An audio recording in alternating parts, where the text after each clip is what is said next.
Hello, hello out there, fellow Haxxors. Welcome to the show. I'm your host, Haxxor91. And today we're going to be playing some King's Quest 1. But not just any King's Quest 1. We're playing all three versions. We're playing the original AGI, the SCI version, and the remake, the fan remake. So, welcome. Let's go ahead and switch on over. As you can see right now, I'm going to be running this through a program called ScumVM, which is a great little program that has been expanded to basically play old, not just Sierra games, but LucasArts, a bunch of other companies' their games. It's a great little program. It has a nice, easy to use user interface. And the best part is that it doesn't redo your entire resolution when you're trying to do something full screen. So let's go ahead and get things started. I already did some setup. I'm going to turn that down just a tad so that it doesn't overpower me. Oh, that's a bit better. This is from 1984, though this re-release is actually from 1987, but the first version, which is version 1.0, came out in 84. And we've got that lovely green sleeves going on in the background, because, hey, free out-of-copyright music is always nice when you're a young, budgeting company with no budget. And also, this is very early in the video game industry. There weren't exactly video game music composers at this point in time. The plan is we're going to be doing all of the King's Quest series eventually, with possibly the exception of 8. I'd like to do King's Quest 8, but it is very difficult to get to work on modern hardware. It was right at that point where computers were going 3D, and the 3D standards weren't standard yet. So getting it to run on modern things you can do, but it's still very finicky. So here we are. We're Sir Graham, a knight in Daventry, and we've been summoned to the castle by King Edward. One of the first things I want to do, though, however, is take a little dip, because half the fun of the Sierra adventure games are the deaths. So, misfortune strikes, and you have fallen into the moat. Your struggles and cries have attracted hungry alligators. They do not want to let you go. Unfortunately, with the moat population, swimming is not possible. So I'll get to what that means in a minute. But, yeah, we can get eaten by crocodiles. We at Sierra wish to thank you for playing King's Quest. We are very sorry that you did not succeed, and hope you will fare better next time. Good luck. So we just have to restart. So the fun thing about King's Quest is there's actually multiple paths through some of the puzzles. Certain paths will get you more points just because they're more creative. And I believe the non-violent one always gets you the top points. So we're going to go and I'll show you all of them. But the idea is I'll then load and we'll do the one that gets us the best score. Hopefully by the end we should have 158 out of 158.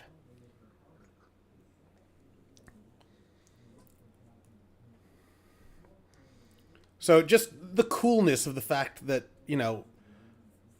one of the first things I remember is watching my father play Space Quest. And it uses the same engine as this. But the concept that you'd have a little person that would walk around on the screen and you controlled them. Oh, okay. So the idea is you want to bow to the king. Maybe I'm not far back enough. Let's try here. Ah, there we go. Oops. I love how the hat falls off. When you bow to King Edward, his pleased smile warms you. When you speak to the King Edward, he sighs and said, Sir Graham, I am an old man. I fear my end is near. I have chosen you to prove yourself worthy of the throne. As you know, our kingdom is weak and poor. I have knowledge of the existence of 3 things that would make our kingdom wealthy and strong. Somewhere within our kingdom, there is a magic mirror that tells the future. There's a magic shield that will protect the bearer from mortal harm. And finally, there's a magic chest that is always filled with gold coins and won't cause any problems with inflation. Go, Sir Graham. Go and bring me back these treasures. If you succeed, you will inherit the throne. So, this is the only version where you actually have to manually go in and go up to King Edward and bow. In all the future ones, it's done in the introduction, and they just distribute the points differently.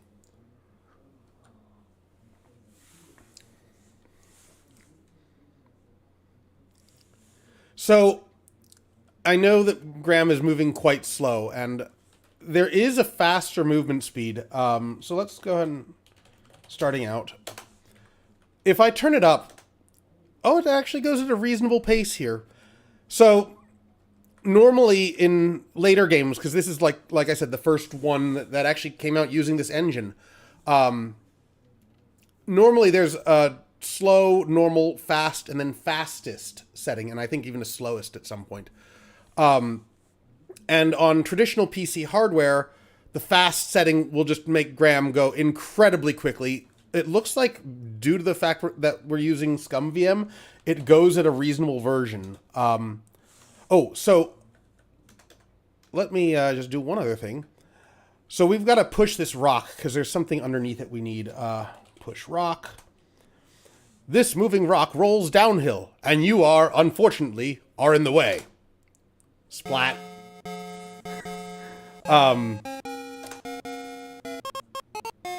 So, like I said, half the fun are the deaths. Oh, and wow, they even have an autosave with ScumVM. Nice. So it's pure trial and error that you have to figure out that you have to push it from the top. With a heave and a hoe, you manage to move the rock, revealing a dark hole underneath it. Look in hole. There's an intricately carved dagger in the hole. Get dagger.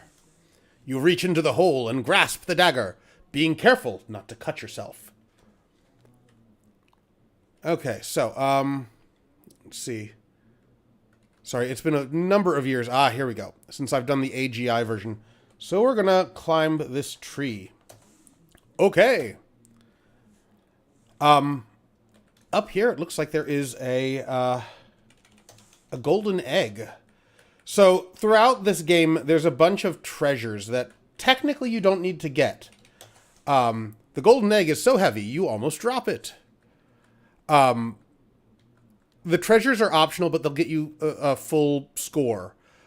There are various random monsters that can come and kill you. Here's one. Look out for that wolf. He can't run very fast. Don't let him catch you. Or, sorry, he can run very fast. Oh, geez, that's fast. Okay. So sometimes you need to stick to the edge of the screen because those things can come up randomly and just murder you. So it looks like there's a look door. Don't be afraid to get close enough for a good look. Okay. It's a huge wooden door built right into the bottom of a small mountain. It has a large keyhole. So the door here is actually one that we will open, but we'll be actually going back and undoing it because it doesn't get us the best score. Ooh, there's something here. What's that? A bowl. Get bowl. You pick up the ceramic bowl. Oh, and there's one other thing I forgot to do. We need to go back down. And let's actually take a look at the bowl. You notice a word on the bottom of the bowl. and it says fill. Okay, here's what we need. We need to go here, and this is actually a vegetable patch, so we're going to get a carrot. You pluck a plump orange carrot from the ground.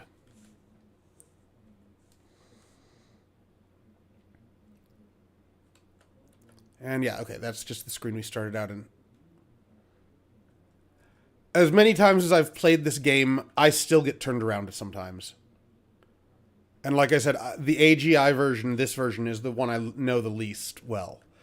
Okay, so it looks like there's some clovers here, and ooh, a 4-leaf clover. Get clover. Oop, might have I spelled it right. The clover is soft, yet you sense a strange strength in it. So lucky. Lucky clover.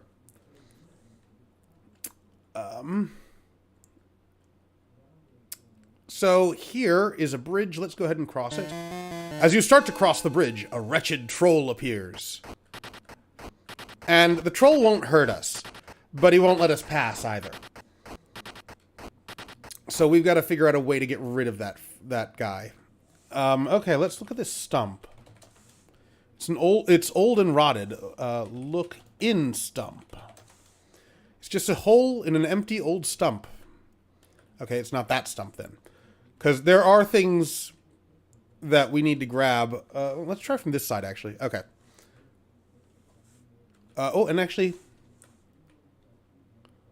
okay, just an attractive meadow dotted with trees. Oh, another bridge. As you approach the bridge, a mean, ugly troll appears and refuses to let you cross his bridge. So, it's the same troll, actually. We're just going to wander around until we find the screens that we need. Ooh, here we go. Here's one. Let's take a look here. Fine. Oh, okay. So. Talk man. Welcome to my humble abode. Talk woman. She replies, I'd like to offer you something, but we don't even have food for ourselves. So, let's try fill bowl. Or say fill, that's right. The bowl fills with the delicious stew, but the woodcutters are unaware of it. Give bowl. The woodcutter family is very grateful that you have given them a bowl of stew. Now they will have at least one last meal. As a token of their gratitude, they offer their last earthly possession, the woodcutter's fiddle. So all I've got to say is King Edward was a terrible leader. The fact that that Daventry is in this state is just appalling. The polished wood feels like satin. It seems to still vibrate from the last song it played. I mean, the fact that you could leave your citizens without food in a place like this when you've got a friggin' full vegetable garden is beyond ridiculous. And let's go ahead and save with fiddle DD. Because I can. Okay.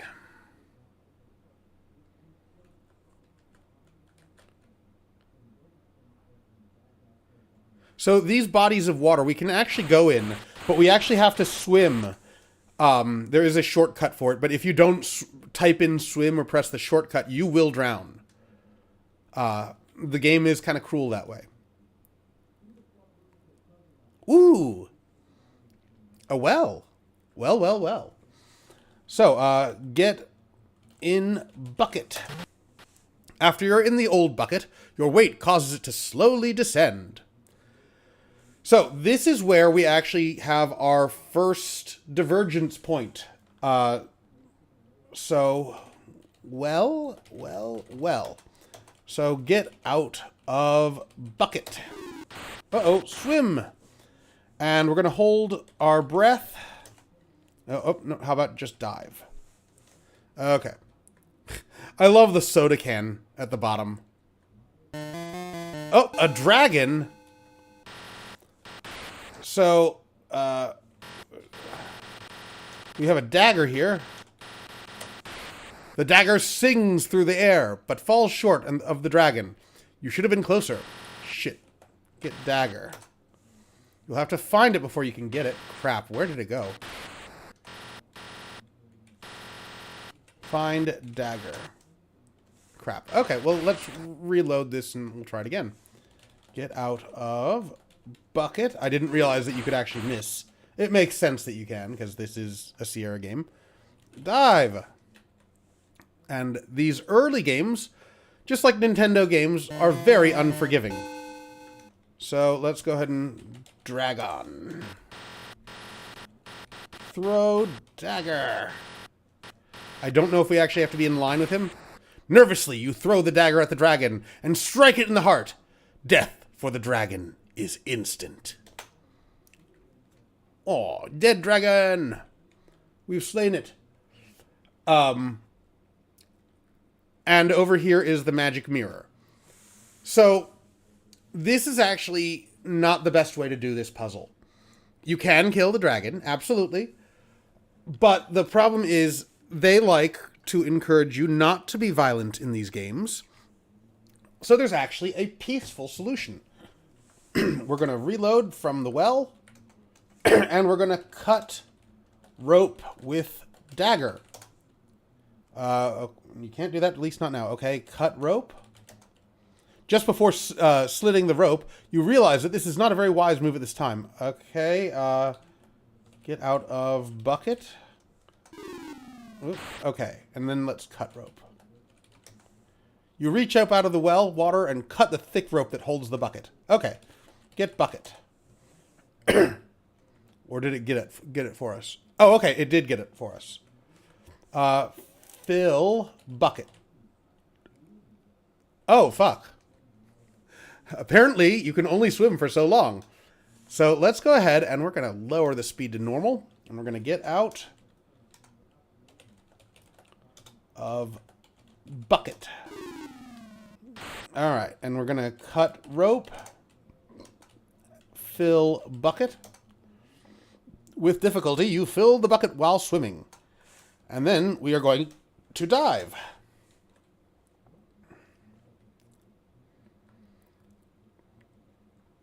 So we're going to keep it on a bit slower for just a little while. And we'll think about moving it back up when we get outside. Okay. Just because I don't know how accurate we have to be with this part. So we're going to throw...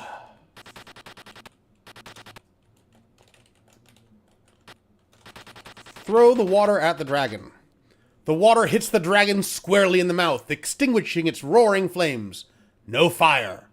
How mortified and embarrassed the dragon is.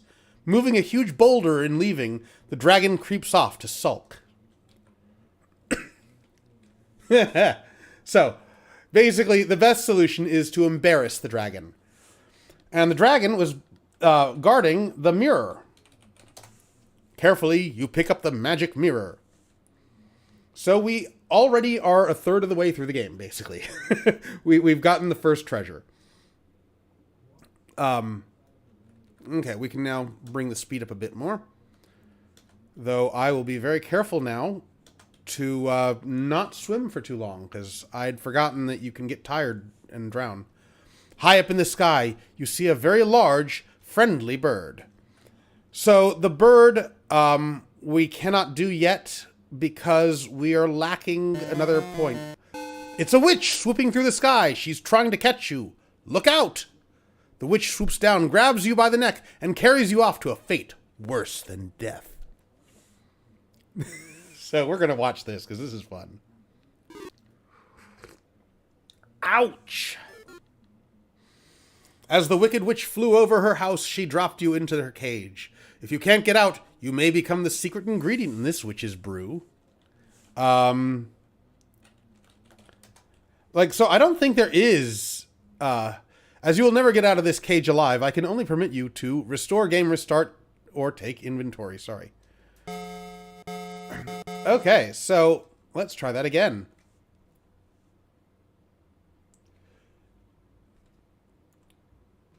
Well, yeah, you had to type. originally. And mind you, in this game, you have to, the action is still going on while you type. In later games, they're very nice and they actually pause the game to let you type. That was added in later. Ooh, we've got a house here. Look, house. This is the sweetest little gingerbread house you ever saw. The walls are cake, the roof is frosting, the chimney looks delicious, and the candy path and cookie fence are unbearably tempting. So we're going to eat house, because this is actually important. As you begin to eat the house, a squeaky little voice from somewhere says, "Nibble, nibble, little mouse. Who is nibbling at my house?" So you have to do this in order to tell if the witch is in her house or not. So in order to make sure to get her to leave, we have to leave the screen and come back and try again. And it repeats, and we're just going to keep doing that until we don't get a response. And this is purely a random number generator. There's nothing that you can do to trigger it specifically. Ah, there we go. Yum, the house tastes even better than it looks. So open door. Oh, and we're going to slow it down because this is a timed event. So the first thing we're doing is we're going to open cabinet. Get cheese. Close cabinet. Yeah, and don't worry, to your eldest, they do eventually add in mouse support once mice are invented, and everything becomes icon-based then. And you'll see that, because there is a remake where they have that in there. Off in the distance, you hear a high, squeaky voice say, "I can smell someone tasty in my house." And there looks like there's a note here. Let's see. Get note. You grab the note from the table. Read note. The note reads, "Sometimes it is wise to think backwards."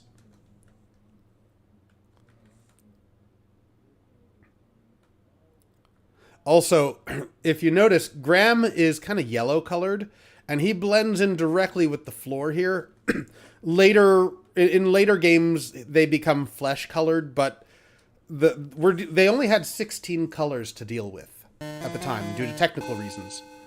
The witch mutters, "I am going to get the oven ready to cook someone for dinner. Yum." So push witch. So there's two ways about this. You can sneak out of the house without her seeing you, or you can just get out of the house before she comes back. But there is another solution, which will get us more points, and will remove her from potentially killing us later. So we're going to push the witch into the oven. Courageously, you manage to push the witch into the oven, where she flashes and melts away into a harmless blob. Congratulations! All right, so that's one of the random monsters that can kill you. Gone. The only one that you can get rid of, unfortunately. The others you cannot. But it makes this screen safe. Yeah, let's boost it up to fast for now, because the pace is really slow. I think this is a wolf screen, but I could be wrong. Ooh, good. Get nut. You pluck a nice walnut from the tree. Open nut. When you open the walnut, you discover the nut inside is pure gold. So that's one of the treasures that you can get. There's a couple like that around here where you just kind of have to find it on the screen and then figure out how to get it. Oh, there's a small dwarf close by. It would be a good idea to be careful. Ah, shit. The little dwarf caught you by surprise. Is your treasure still okay?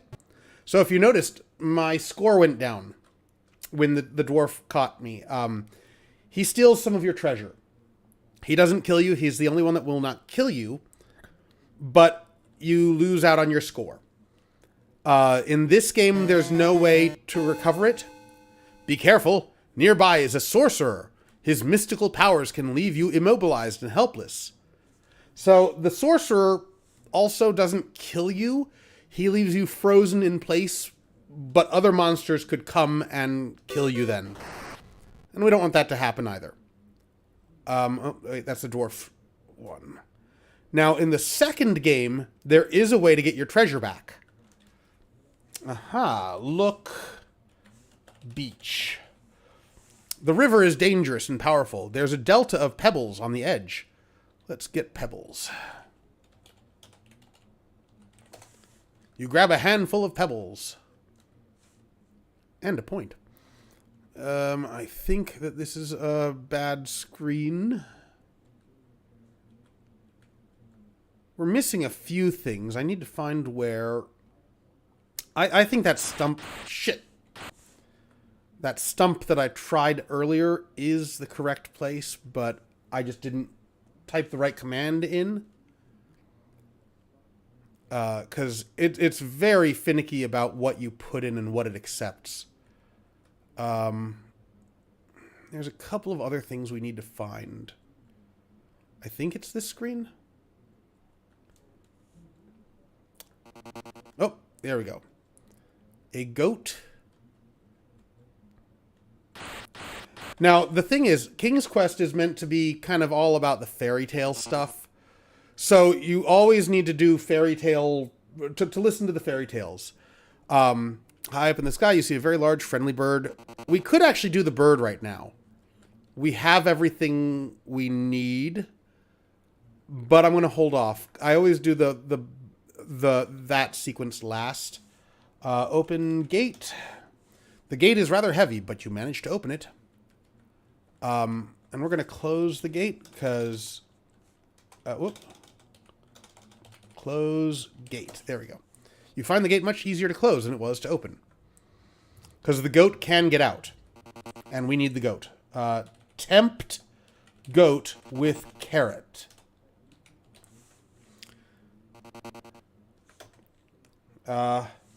Show goat carrot. I forget the exact command.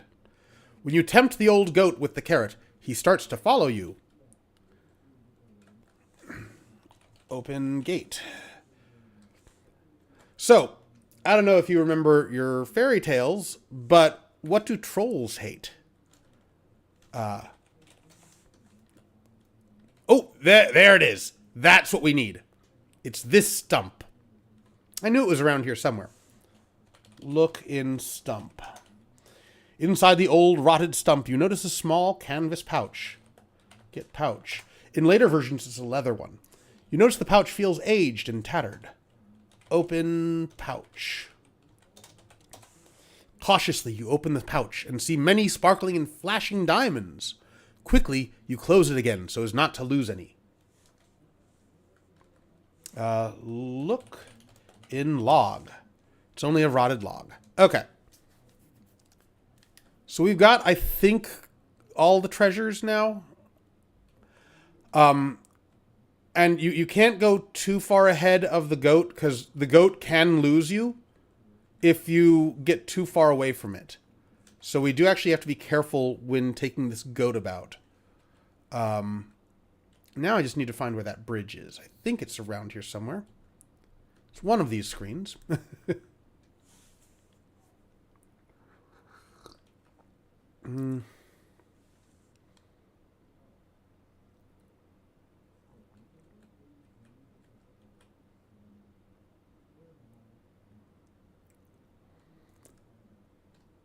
Oh, hey, welcome, DM Wyvern. It's good to see you. Okay. So the eagle won't fuck with us because we've got the goat with us. Ah, here we are. This is the way to the bridge. Here we go. Oh, thank you, Wyvern. As you start to cross the bridge, a wretched troll appears. It is a well-known fact that goats hate trolls intensely. You should move aside and let the goat take care of this nasty troll. The goat butts the troll right off the bridge, never to be seen in these parts again. And then the goat fucks off. You see a crotchety old gnome pacing around his lean-to. Talk. to gnome. The old gnome tells you he has something that may be very useful to you. Your task is to guess his name in 3 guesses, and his gift will be yours. Good luck. What's your first guess? So, this is actually one of the most infamous puzzles, infamously hard puzzles in gaming history. And it leads to 2 different divergent points, very similar to the dragon. It's not a violent one, unlike the dragon, but we're still going to do both. So we're going to guess his first name is Rumpelstiltskin. That's very close, but not quite right. Okay? Sometimes it's wise to think backwards. So let's try this. It's Nikstselpmur. You know that's not right. What's your next guess? I probably misspelled that. I can never get it spelled right. It doesn't matter. We'll just fail it the 3rd time. Your name is Bob. You didn't guess the gnome's name, but he left you a gold key anyway. Better luck next time. So, get key. It's heavy and cold. And we're going to save this as key, because this is not the way we want to do this puzzle, but we do want to... I want to show it off. Whoa, shit. It seems to me that by now you would have learned to be more careful. You are stuck in the mud at the bottom of this river and sinking fast. And, yeah, we're dead. Let's try this again. That's the danger of the fast speed in this game. Okay, good. We are still on the bridge. Yay. Now, we just need to find that door in the side of the mountain. Where is that door? I want to say it's down a bit more.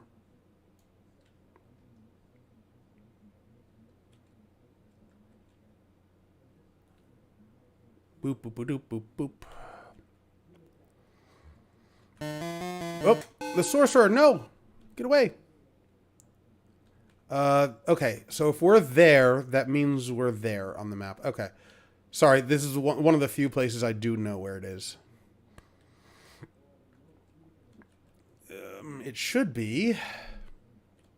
Oh, if there's the dagger rock, that means the door should be... Is it one more screen up, I think? Yeah, there we go. Unlock door with key. Using the gold key, you unlock the huge door. Open door. Now, this is where Sierra is notorious for having especially difficult stairs to walk up. In fact, I'm using the number pad diagonals to go up the stairs. And even then, you do occasionally have to make course corrections. And oh shit, the gnome. I think it's just random if he shows up. And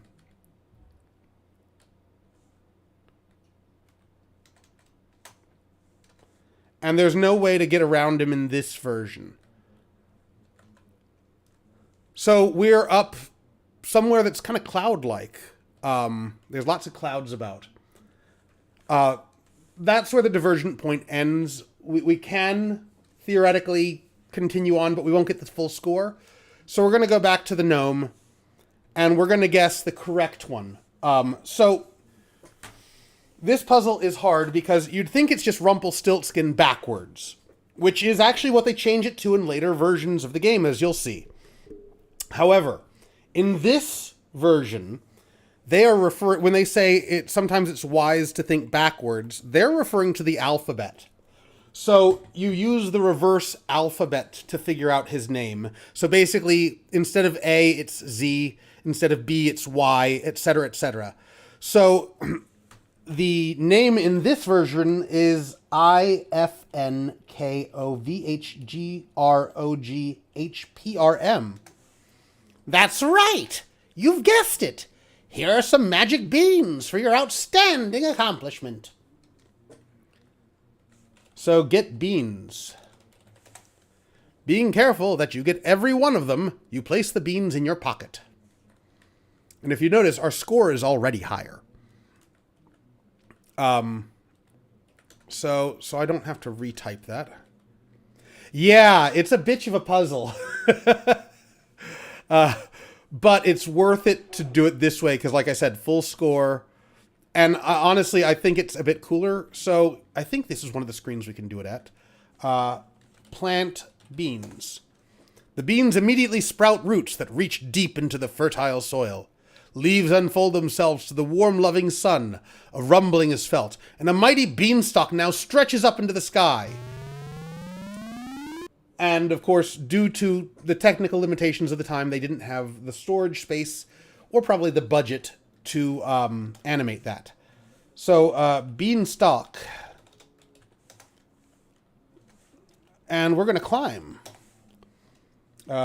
Climb beanstalk. So this is going to be a bit of a bitch, because you can fall off. And from down here, you just kind of shake your head about a bit. And we're going to slow this down, because it's way too difficult to do at a high speed. And I'm using the numpad. But it's very difficult. You've got to navigate this very carefully. And even then, I think in later versions, it's his hands that you have to be careful about watching. You know, let's just try going straight up. See if maybe up. Yeah, see, it's not entirely a visual thing. Some of it's you just have to go up their arbitrary area. With the wrong move, you fall dizzily to the ground. And this is great. Because if you fall from any screen other than that one, you're just dead. So we're just going to keep climbing. This is going to take a few tries, I have a feeling, of save scumming. Just because this is a very save scummy area. Or maybe it's as simple as... Oh, yep, nope. It is not as simple as just going up. It is you go up for a bit, and then we're going to save. And we're going to go try going diagonally a bit, and we're going to save. And we're going to try going up again. Okay, at least that's working. So, Flint, is this what you remember it to be?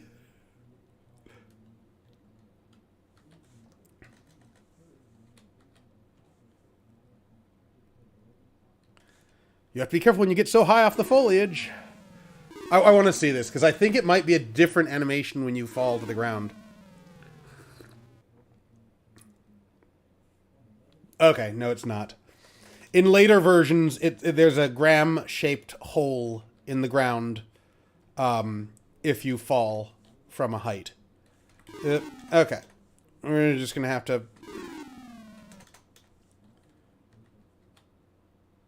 Yep, there we go. Thankfully, it's not too much further. Crap.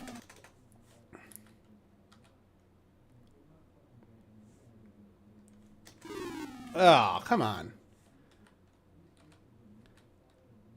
This is just not a great part of the game. Not gonna lie. Alright. We're just gonna keep falling until we finally figure a way up. Up, there we go. Good.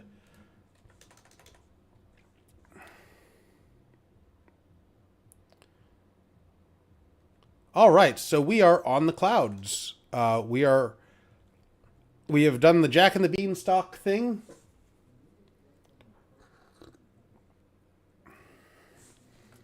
So we're going to increase the speed a little bit. And this next bit,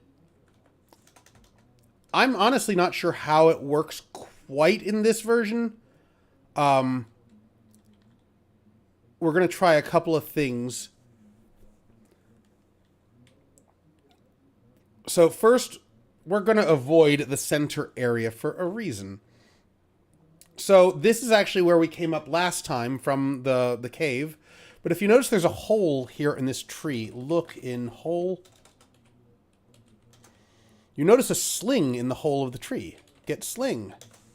You reach into the hole and pull out the leather sling. And we're going to sling rock at giant. But we're saving here because this is not the best solution. You can't do that, at least not now. Okay, use sling with pebble? Sometimes figuring out the command is... No. How about just use sling? Up. You put the pebble in the sling and take careful aim, and luckily hit the giant in the forehead. He falls down, dead. But like I said, violence is not the answer that they want you to do. So I think I got the sling, right? Because, yeah, leather slingshot. Right there. Good. So with this one, we're going to instead... And I'm not sure if this is exclusive to this version or not, but it might be. So we actually need to approach it from a certain way. And we're going to slow this down a bit, I think, because you play a lively toe-tapping tune on the fiddle. Okay, maybe it's not. Basically, the idea is you want to lull the giant to sleep.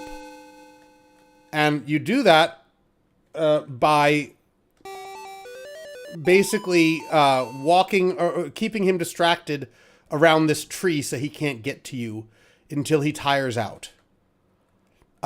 It's done a lot better in the later versions, and you don't... I don't know if you need to do the fiddle in this version, to be perfectly honest. In the later versions, you do not. He just kind of gets tired from chasing you about, because he'll actually circle the tree properly. But I remember as a kid, a friend told me you had to play the fiddle. So like I said, I'm not sure if you actually do, or... Because in later versions, there's an actual animation for the fiddling. So we're just going to keep going until he tires himself out and goes to sleep. Actually, wait, before we do that, let's do a quick save. I want to see what happens. I want to see the animation. Be a little more careful next time. This giant is mean. Okay, darn. I was hoping that there was like, he would like splatter you, or, you know, you'd see him jump or something.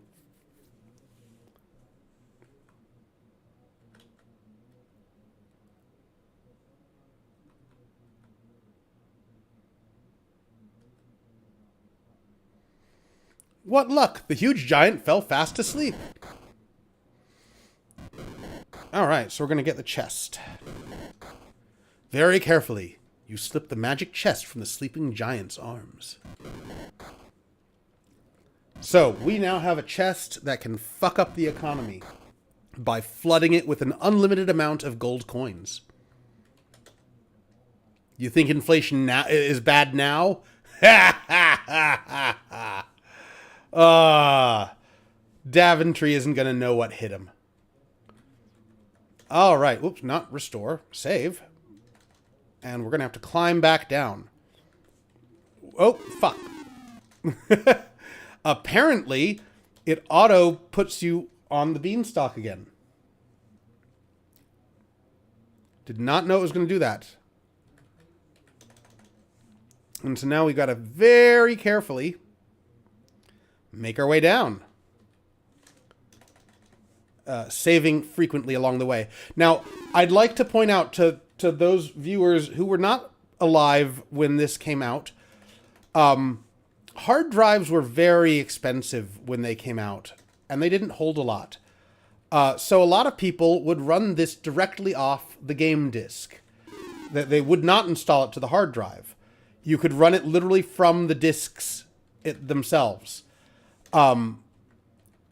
And this game was over, I want to say 2 discs. I think.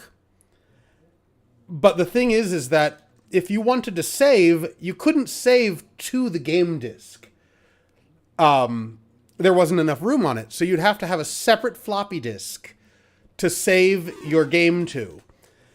So when you like, for now, it takes, you know, a brief moment just to save, to do the save and all of that. If I were to do this back in 1984 when this first came out, I'd have to pull out the game disc, put the save disc in, unless I was lucky enough to have a computer with 2 floppy disk drives where you could keep the game disc in one and then save it via the other drive. But it would then have to save it to the disk, which would take, a good 3 or 4 seconds, and then put the game disc back in. Because you also have to remember, RAM was very, very tiny at this point. So it was loading things screen by screen. It didn't just load the whole game into memory or the whole disk into memory. That was too much data for it to store.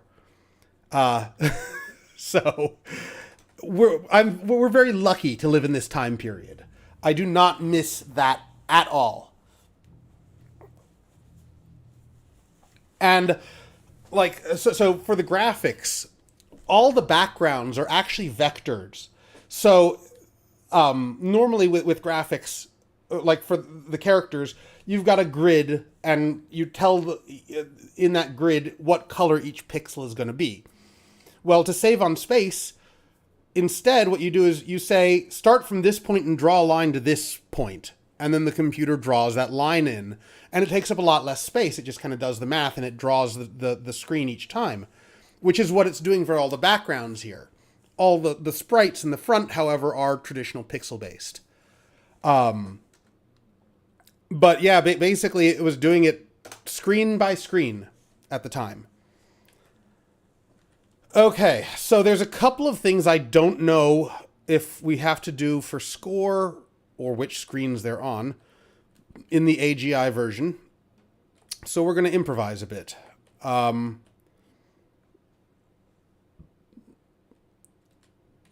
Because we need to find a few things. Let's try this one. I want to say this screen might have her. Because there's a fairy godmother we need to find, and she only appears randomly out of nowhere. Wait, okay, hang on. This is where the eagle... Oh, here it is. Good. Okay. So we need to... Here's our eagle friend. We're now ready to do him. So we need to jump and get into his eagly arms. Okay, so he'll go down there. Meaning we need to hang out right here. He'll repeat this pattern, I think, a couple of times, or maybe it's infinitely. And then it's... Oops, 0? Okay, it's that 0. So when he comes down, we're going to... jump. Yes! Good. Where could this giant bird be taking you?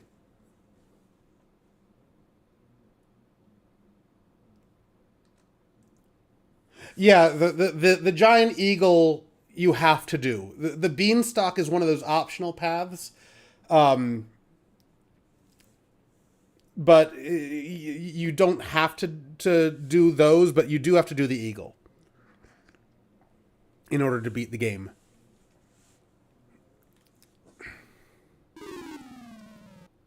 Kersplat! Ouch. Okay, so we're going to save over here as eagle. And I need to go over one more screen and get mushroom. You reach down and pick up the fat mushroom.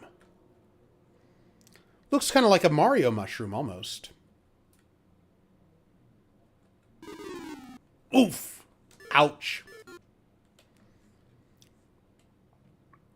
All right, let's see what's down here. There's a giant rat. Oh, no. Rat. rats. Give rat cheese. The cheese that we got from the witch's house. The rat drools at the sight of the cheese and snatches it from your hand. You might want to count your fingers. So the rat scrambles to the wall and seems to magically merge with it. So we're going to count fingers. You count all your fingers and relieved to see that you still have all of them. That actually gets you points, if I remember right. So next we're going to open door. The door slowly opens. The leprechauns revere the power of the four-leaf clover. With it in your possession, they will leave you absolutely alone. So basically, if you don't have that four-leaf clover, I'm not sure if they just teleport you out or if they kill you or what. But there is a second. The king's magic prevents you from getting close enough to harm him. But we want to actually appease to these guys, so we're going to play the fiddle. You find playing the fiddle here very fun, but the dance floor is in the other room. Nope, so we have to go back. Hang on. Okay, let's try this again. Leprechauns love fiddle music. Have you ever seen such frenzied dancing? Totally involved in the music, they dance right out of the room. After his followers have danced away, the king of the leprechauns realizes he can lead best by following and leaves, forgetting his beautiful scepter. So technically, just having the four-leaf clover is enough, but you don't get the scepter.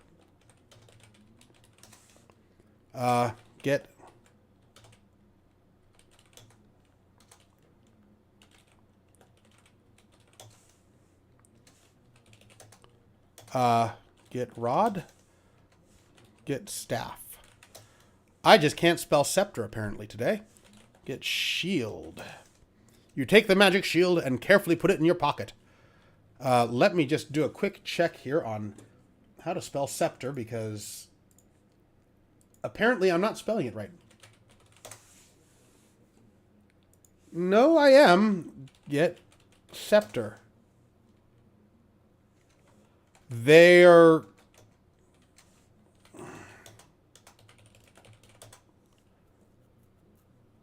SCE.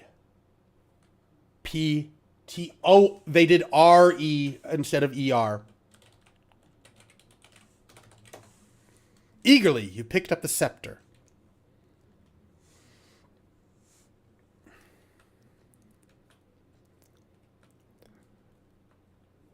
All right, so this is a combo of, well, it's not exactly a fairy tale reference, but it is an Alice in Wonderland reference. Eat mushroom. As soon as you swallow the first bite, you have this strange shrinking feeling. It's true. You are now no bigger than a mouse. You feel a stretching sensation. Oh, you're back to your original size. And with that, I'm not sure where the fairy godmother is. I don't feel like going to search for her. But we can actually safely move about now because... oh, the ogre. Perfect. Watch out! There's an ogre nearby. He will crush you in his strong arms if he catches you. Ha ha. No, you won't, bitch. With the magic shield, no harm will come to you. So now that we've got the magic shield, we're basically invincible. This is the end game. I think we can just go turn this in technically. And I think it might give us the full score. Let's find out. And if not, we'll manage without it. Without getting all 158 in this version. We will in later versions. Bow, because that gives you points. When you bow to King Edward, his pleased smile warms you. You move aside as the king steps from his throne. As you approach the throne, the king himself rises to command you for a job well done. Oh, the king proclaims in pain. From the seemingly lifeless king, you hear these words. Well done, Sir Graham. You have been a good and faithful servant. Your reward is well deserved. My kingdom is now yours. With those words, King Edward the Benevolent and Pathetic, because have you seen the state of Daventry? Dies. The experiences of your quest will be invaluable to you as you begin your reign as King of Daventry. So yeah, we're 6 points off, I'm afraid. So, that is the first original King's Quest. Took us less than an hour. Mind you, it would have taken far longer when you don't know what to do. I do. So it doesn't take very long. So we're going to move on to a remake that they did. This one is from 1990, and it shows off their new engine, the SCI engine. This is the second game, or no, it's a bit more than that. Third or fourth maybe game. This one has a full soundtrack. This is using the Roland MT32 emulator. This actually has a proper introduction, so let's go ahead and watch it. You are Sir Graham, the bravest and most honorable knight in the troubled realm of Daventry. King Edward the Benevolent, aged ruler of Daventry, has summoned you to the castle for reasons unknown. Shit, there are guards now. Greetings, Sir Graham. The king is expecting you. Allow me to escort you to his majesty's throne room. Thank you, Sir Knight. Raise the portcullis!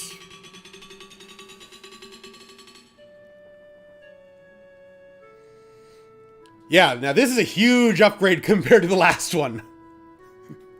But still very similar. I'm at your service, my king. I am old man, Sir Graham, perhaps too old to carry the weight of this crown.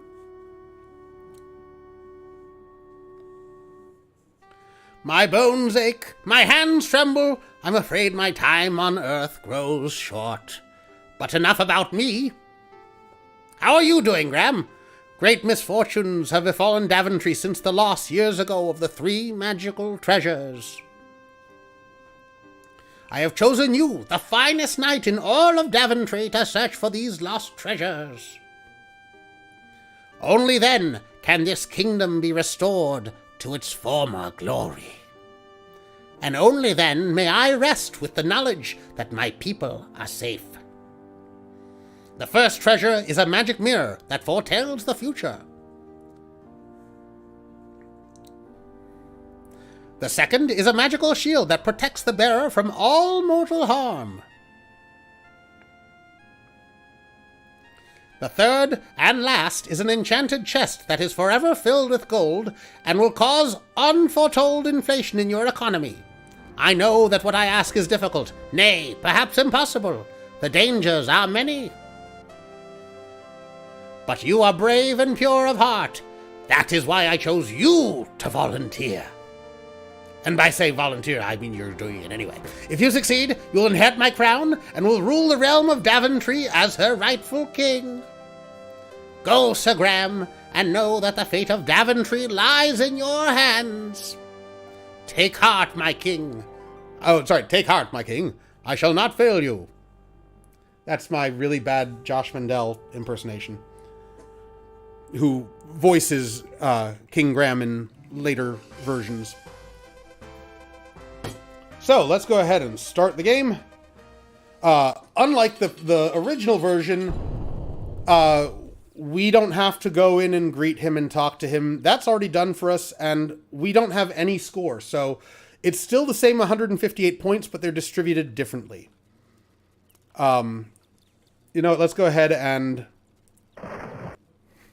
Oh, God! And the serpent eats you. By now, computers have come a lot further, as you can tell. And I love how he's wearing Graham's hat. They've got a lot more space to do fun little shit like that. The moat monsters appreciate your good taste. So let's try that again. And we're going to redo some of the deaths just because the animations are much more amusing and intricate in this version. And this is a nice version because we've got like the birds chirping in the background and all that. And like, it's still only 16 colors. I'd like to remind you that this is still only 16 colors that they're doing it with, but they're just doing it a lot better. Higher resolution. They've learned a lot more of how to do the art. So let's do the rock first. Let's push the rock. Oh, God! The moving rock rolls downhill and right into you. A crushing defeat. But, like, the eyes bulge and, like, it's far better. They can do a lot more. So, push rock. With a small shove, you manage to push the rock a few feet, revealing a shallow hole underneath. Look, hole. And so, I'd like to point out, this version now pauses the action when you type. There's an intricately carved dagger in the hole. Get dagger. You reach into the hole and grasp the dagger, being careful not to cut yourself. All right, so let's go ahead and climb this tree here. You can't climb the tree from here. All right, how about here? Finding plenty of footholds in the coarse bark of the tree, you easily clamber up the trunk to the branches above.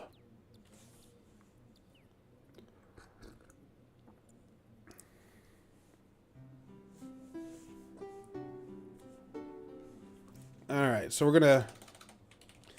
Sometimes there are points in this game where it's easier to use the mouse. So this has partial mouse support. You use the mouse to move about on the screen. But that's about all. Oh, and I think if you right mouse click, it'll give you the description of what you're clicking on. Up here in the tree, the main trunk is bent enough to allow you to walk carefully along its length. The leaves and branches hide the ground from view. But in later games, you'll be able to use the mouse for everything instead of having to type in commands. Oh yeah, there's lots of puns in these games. Where do you think I learned them from?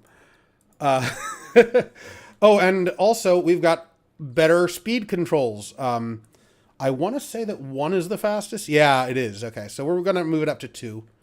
Oh, we're going to get our carrot. You pluck a plump orange carrot from the ground.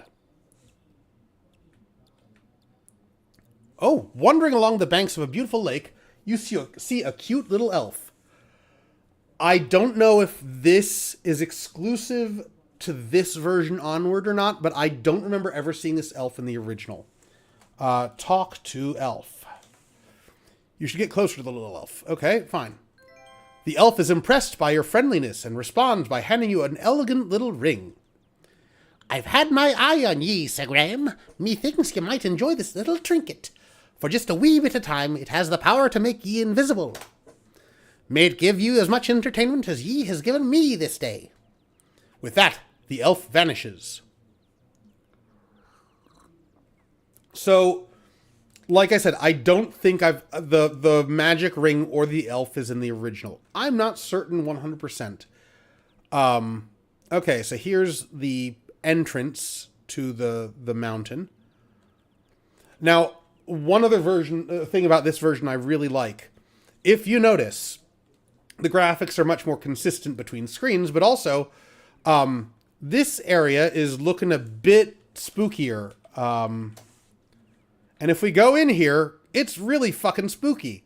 That's because, oh, suddenly you hear the heavy footfalls of an ogre. He stomps into the clearing, spots you, and decides to crush the life out of you.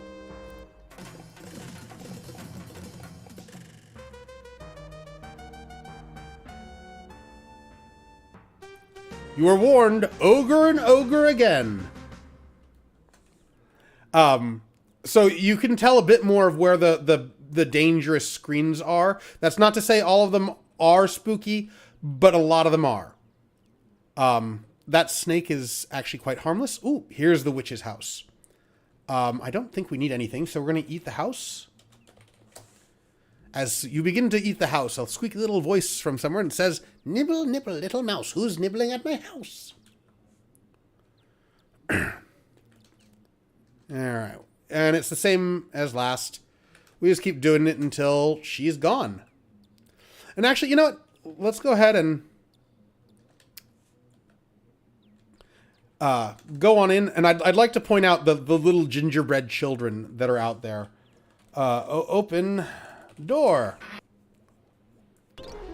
Rats! She's cast some spell to keep you from escaping. The witch remarks, "Oh, how nice of you to come for dinner." She looks you over carefully and then states, "You're a little too scrawny for my appetite, but I think you're going to make a lovely dessert."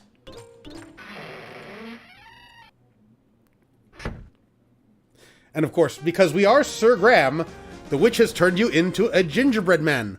Or is that a graham cracker? That's one of my favorite puns of this game. Okay, so let's try that again. Eat house.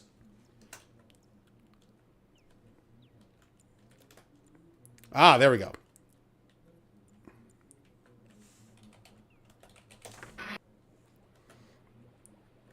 Okay, so we're going to open cabinet.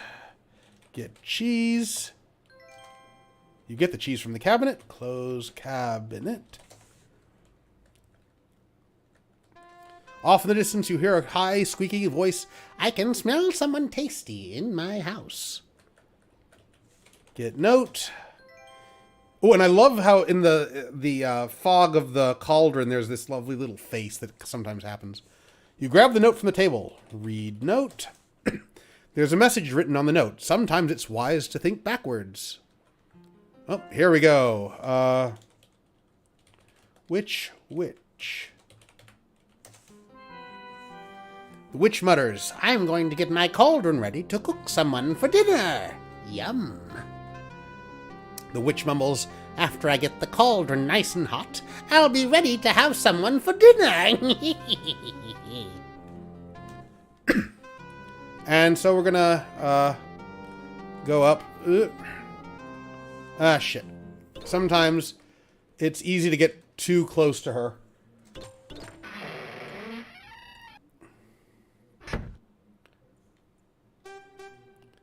So, as awesome as it is that it will pause the game for you, sometimes it's easier when it doesn't, and you can have a command preloaded.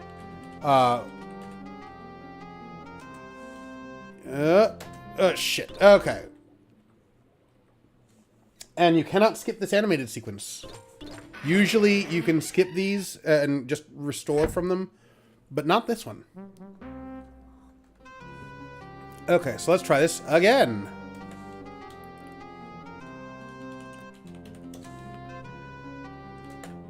Shit.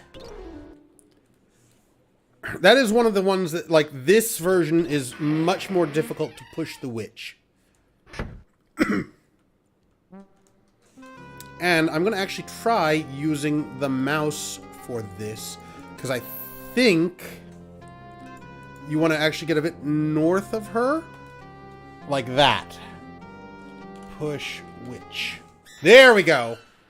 With a mighty shove, you courageously push the wicked witch into the pot. Her wild screams are suddenly cut off as she melts away into the oily green slime in the pot. Congratulations.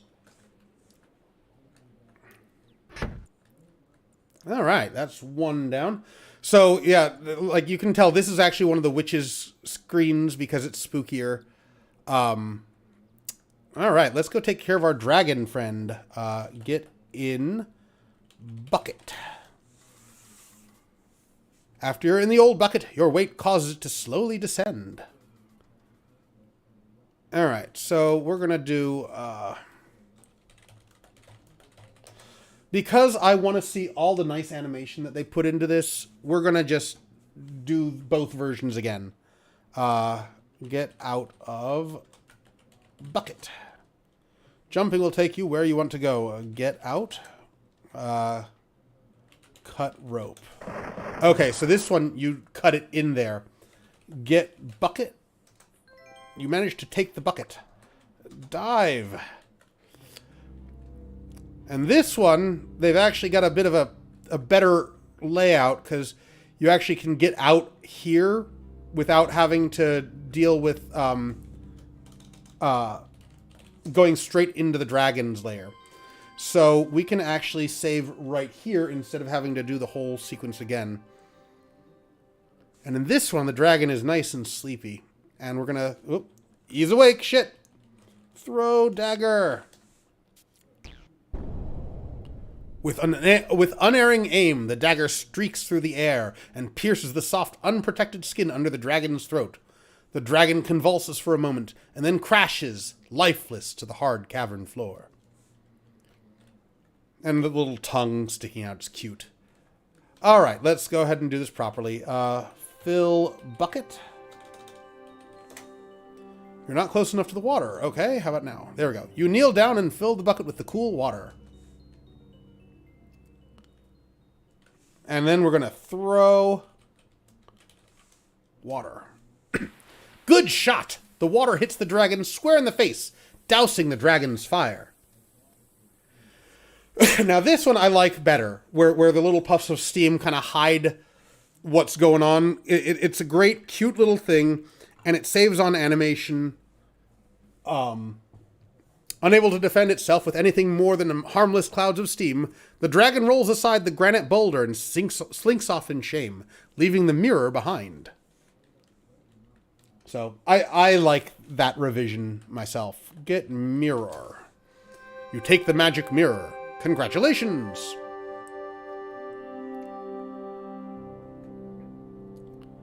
And they just kind of changed around where in the cave things are a bit. Mostly cosmetic. A little bit of practicality. I kind of like it. So, let's see. Mirror. Alright, let's do a bit of exploring. And in this version, you kind of go into the water and out slowly. You don't have to try to swim. Nice quality of life improvements. I mean, they learned their lesson. They realized that, you know, you don't need to do that shit. Alright, let's get our 4-leaf clover. Get clover. And up there was our troll bridge. Let's just see what he has to say. As you start to cross the bridge, a huge hulking troll stomps into view and blocks your way. So there is actually a second solution to the troll.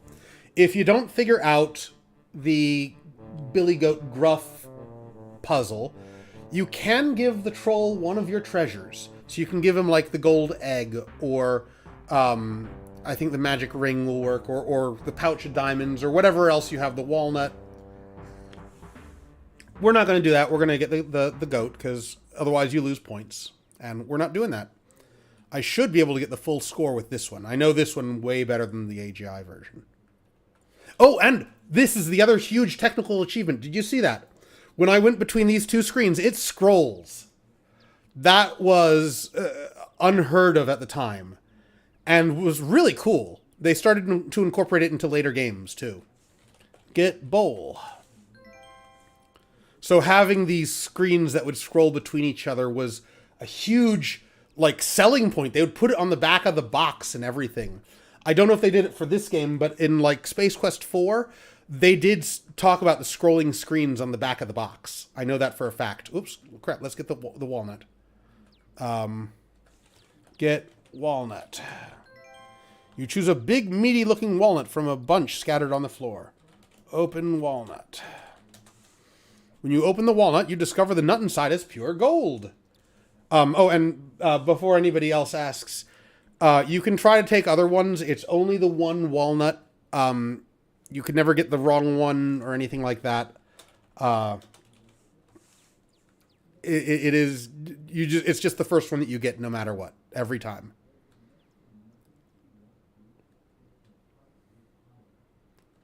I sense another bad screen. Come on, this way. Aw, there's the mushroom and the castle in the distance. How pretty. Ah, shit, the dwarf, no! No! Crap, okay. We're just going to go a different way. Because I'm not dealing with that dwarf. I think that's a wolf screen. Maybe. That screen's safe. Okay, our snake. Where else do we have to get? We've got to get... Ah, here we go. The woodsman. Perfect. Look, bowl. All right, fill bowl. To your astonishment, something begins to bubble up from the bottom of the bowl. Within moments, the bowl is filled with a hot, savory stew. The woodcutter speaks to you, his voice broken with sorrow. We would welcome you to our home, Sir Knight, but we have had no food for so long, my beautiful wife cannot even rise from her bed. I fear she may die soon. Here, give bowl. The woodcutter is overwhelmed with joy. Thank you, Sir Knight. We shall never forget your kindness and generosity. Please, take my fiddle as a small token of our thanks.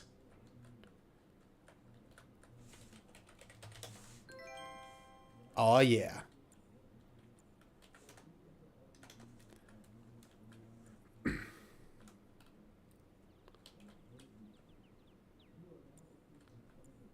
What a lovely picturesque meadow.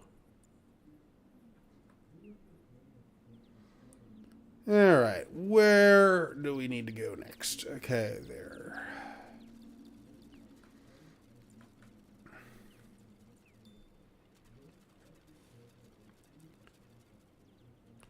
Here we go. Look in stump. Inside the rotting stump, you notice a small leather pouch. Get pouch. In the first version, it's canvas. As you lift the pouch from the stump, you feel its contents shifting inside. Open pouch. Cautiously, you open the pouch and see many sparkling and flashing diamonds. Quickly, you close it again so as not to lose any. And I know, my voice is already beginning to go slightly hoarse, but that's okay. We only have to finish up this game, even though there's 3.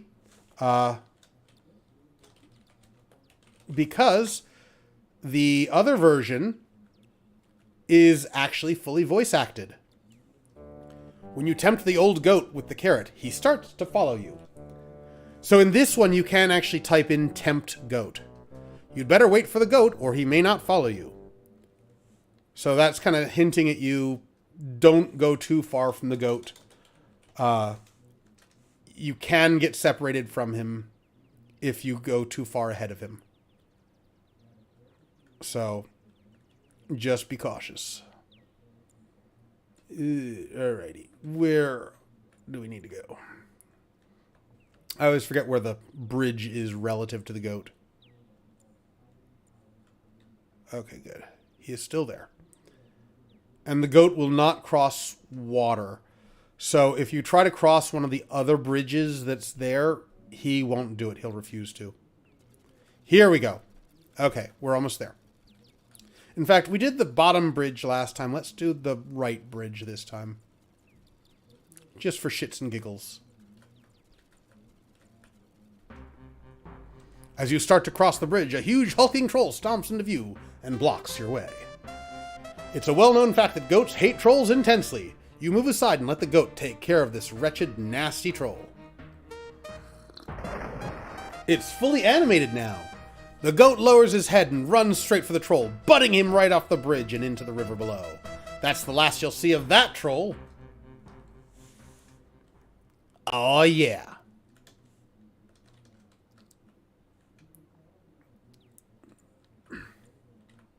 So this one's a bit more obvious because he's got the straw with the gold and the spinning wheel. Welcome, Sir Graham. I've been expecting you. I have something that'll be of great use to you, but first, Sir Graham, you must answer this riddle. I'll give you 3 guesses. What is my name? So we're going to do the same as last time because the inside of that door is actually quite different, and I want to show it off because it's actually really pretty. Gnome, So, Rumpelstiltskin. Ooh, very close. Very close. But not quite right. You still have 2 guesses. Bob, how in the world did you think of that? That's not even close.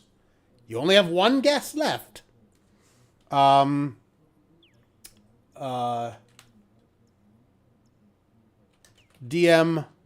Wyvern. How in the world did you think of that? That's not even close. You didn't guess my name, but I'm still going to help you, Sir Graham. Take this golden key. It'll aid you on your quest, Sir Graham, but now it's up to you to find out how. Well, step over here so I can give it to you. Here you are. Good luck on your quest. You dumb fuck. And we're going to save as key so I don't accidentally delete my save. And we're going to go find the mountain. So, Flint, have you seen this version or just the original?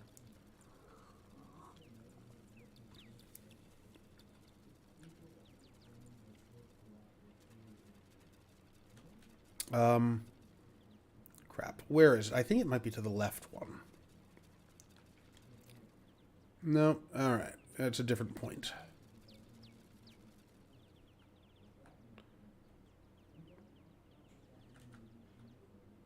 Nope, we're back at the castle. Okay.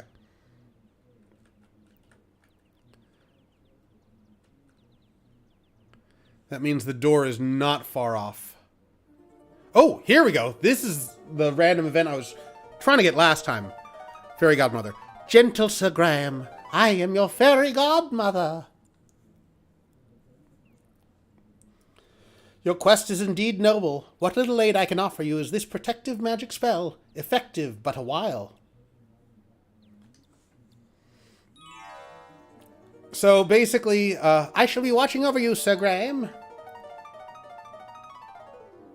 If you notice, I'm kind of all sparkly now. Basically, any of the monsters that could hurt or kill me will be repelled by the spell. It only lasts for a few minutes, but it's actually going to help us here. Put key in lock. Using the gold key, you unlock the huge door. And in this one, it just kind of disappears. This one has this kind of cool mine cart, or not mine cart exactly, but it's much more interesting than the original one with the stairs. However, much like the original, the gnome shows up, and I think it's actually inevitable that he does. And the idea is that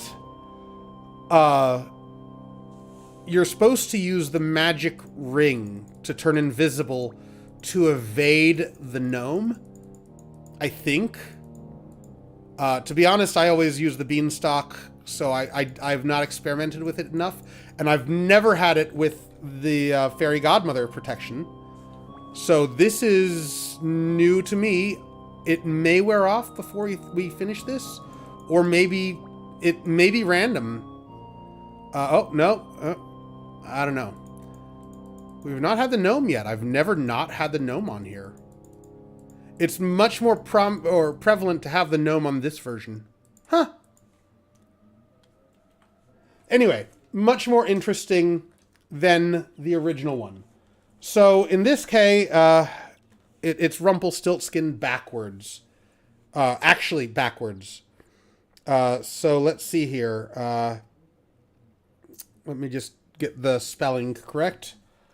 Niklitslepmur. That's right! Outstanding! I didn't think you were that clever. As a reward for your sharp intellect, here are some beans. They're no ordinary beans, but it's up to you to find out why. Somebody as smart as yourself should have no problem at all. Tee-hee. Well, step over here so I can give them to you. Here you are. Good luck on your quest. Already our score is higher, so, yep, this is the way to do it. Beans. Okay, cool. Interesting, Flint. I wasn't sure if you had seen this one. Because the only reason I had as a kid was because you can buy the King's... You could buy the King's Quest collection, which had the first 6 games, but also both versions of King's Quest 1. Alright. I think we can plant it here. Yeah, okay, we can. Cool. You plant the magical beans in the fertile soil. Suddenly, something incredible begins to happen.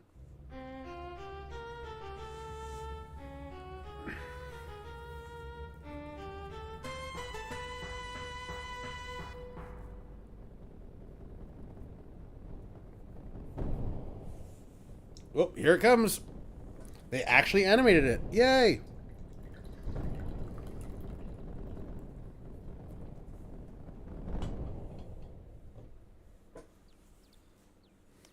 Sweet. Climb.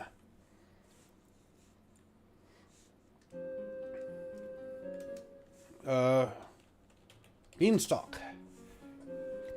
So I know I don't have the pebbles for this one. We don't need the pebbles when going up here because, like I said, we're not... Oh, shit. Ha! Here we go. That's the stuff. The graham-shaped hole in the ground is my favorite. Looks like you had a bad fall this spring.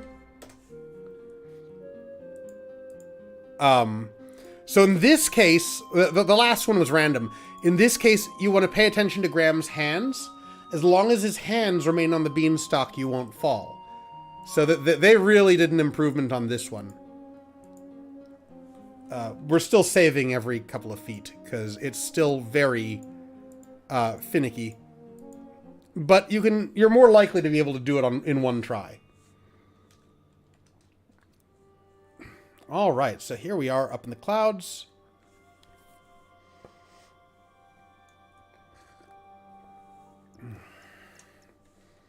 And just like last time, we're going to go get the sling. Even though we're not going to use it, we still get points for it, so got to get them points.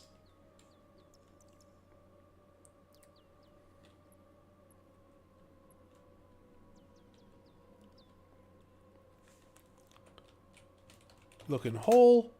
You see a slingshot in the hole. Get slingshot. You reach into the hole and pull out the leather slingshot.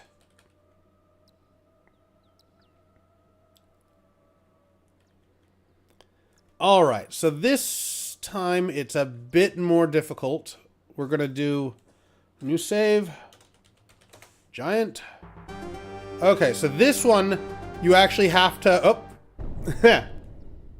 He just smashes you into a flat disc. The giant did a smashing job of defeating you. So we're going to be a bit more careful because this one's actually a bit harder to do, to set up. Once you get going, it's not so bad, but it's getting it in the first place. Getting that starting point is a bit difficult. So we're going to try there. And much like the first one, you can try to just kite him behind the tree, but it's a lot easier to get him to follow you around.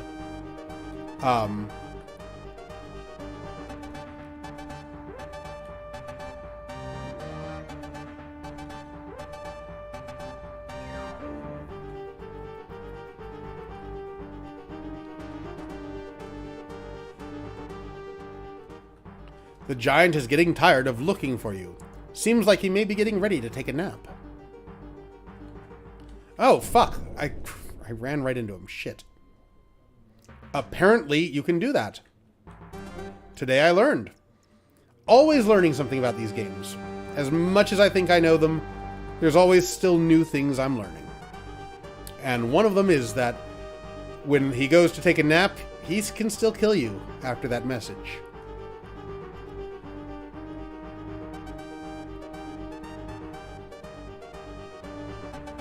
Shit.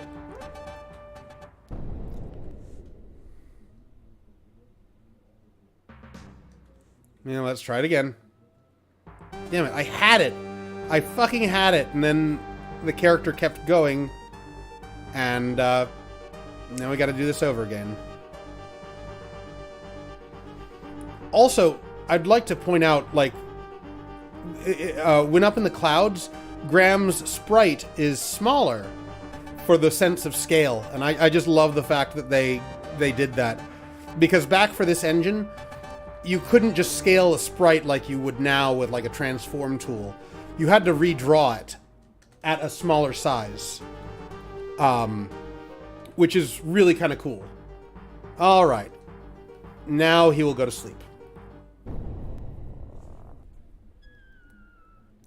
Good job, the huge giant's tuckered out from stomping around and has fallen fast asleep. Get chest. Slowly, carefully, you take the chest without waking the giant.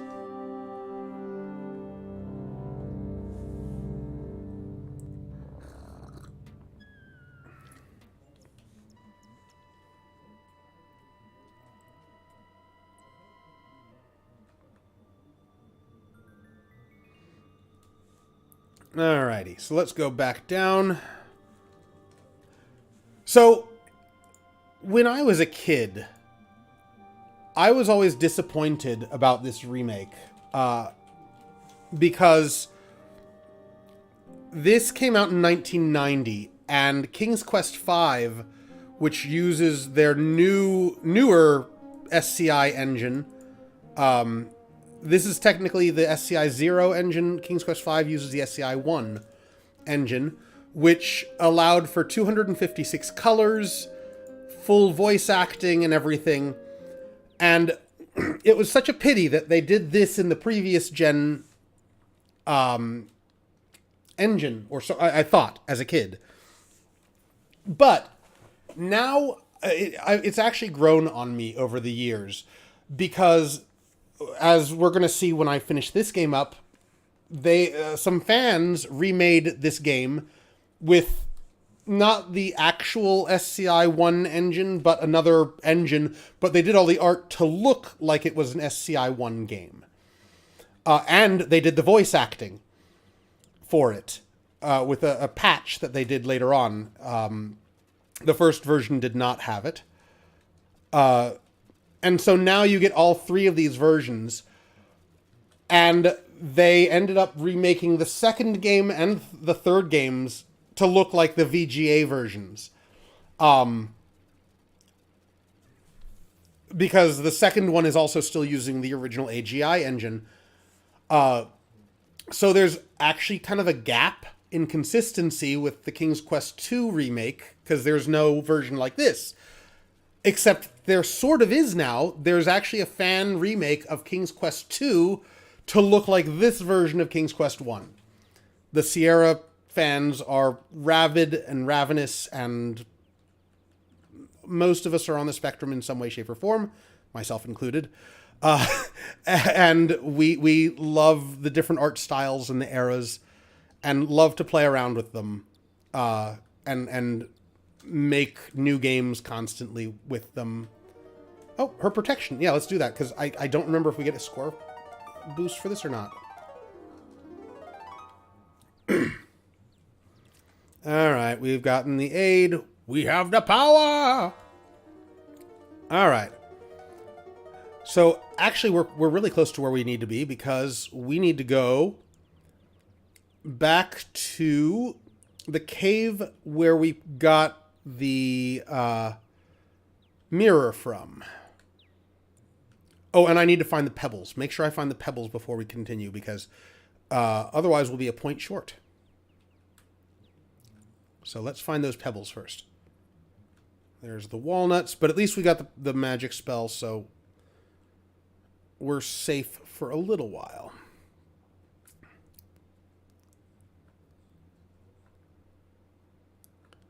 All right, there's the mini hole where we'll emerge from in a bit. The question is, where's that damned sandy beach with the pebbles? Is it this one? Nope, not this one. It's a different screen. Not that one either. That's Billy Goat territory.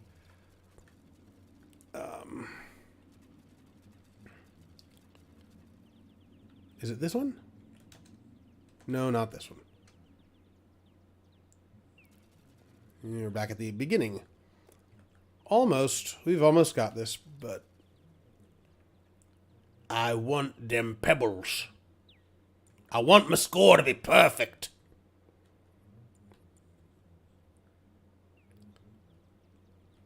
Is this it? No, I don't think this is it either. It's one of these damn screens. Okay, that's the screen we need to be at in a bit. Alright, so the spell wore off. I think this is the billy goat scruff again. Yeah, it is. Well, damn. Where's my pebbles? My fruity pebbles. Where are they at?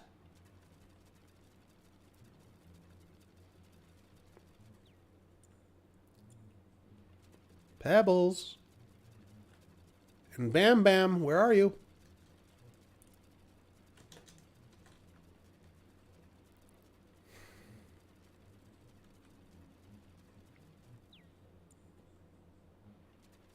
Shit.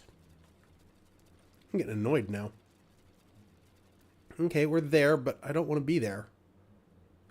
Crap. We need to be very careful. Ah, shit. No, no, no, no. The sorcerer casts his paralysis spell, freezing you to the spot. Satisfied with his deviltry, he departs, leaving you at the mercy of the forest creatures. Let's hope there are no dangerous creatures skulking about until the spell wears off. So, they actually did a really cool job with the animation for this, because right now Graham is kind of frozen, but he kind of melts, so you know how much longer you've got until it wears off. I think we're okay on this screen. There are some screens where you're not going to be, but the paralysis spell has worn off. You're free to move about again, but beware of the sorcerer's return. So, get the fuck out of here. Got it. Alright. Where are these friggin' pebbles? We're just going to have to keep searching until I find them, because we're not finishing this until I do. Is it this one, maybe?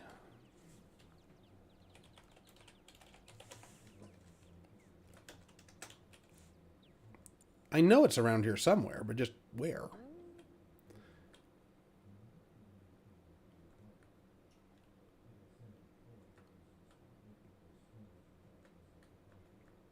Crap.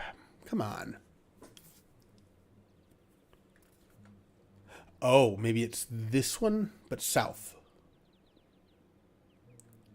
I think this might be it.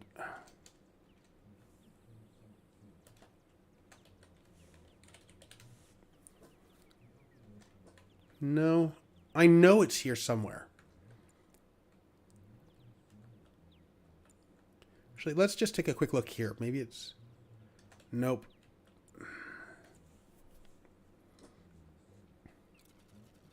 Crap.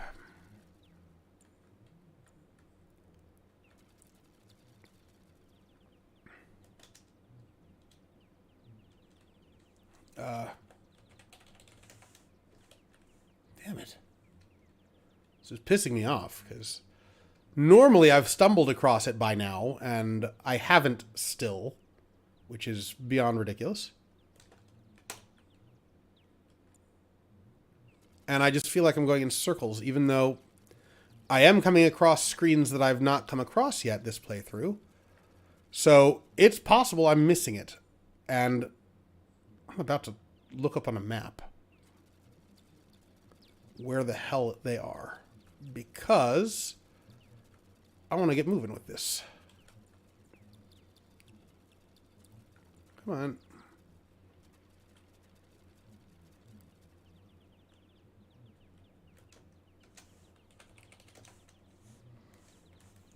All right, hang on. I'm looking this up. Come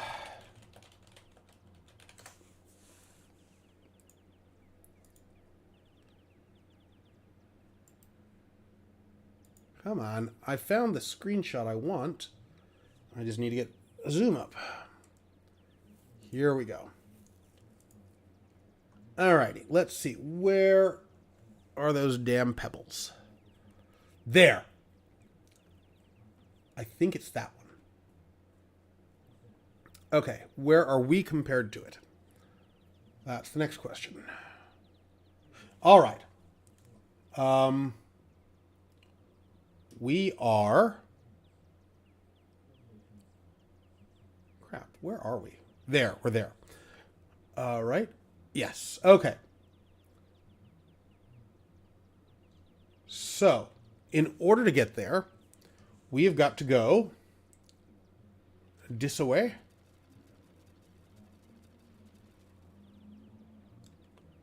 I don't know how I kept missing it, but whatever.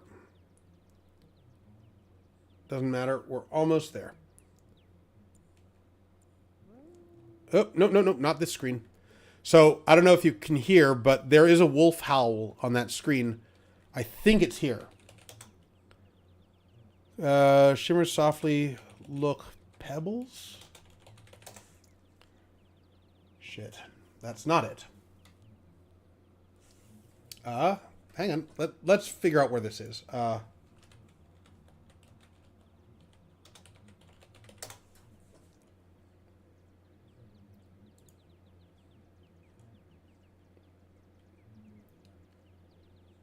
The shore of one of Daventry's lakes. Yeah, but which one?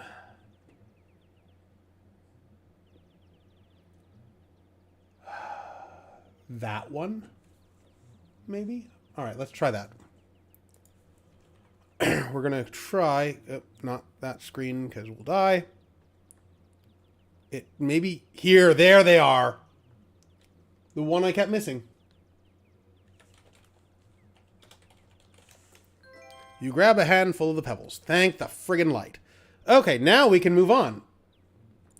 Okay, we are back there when we need to be... Where? There. Cool, we're not far then.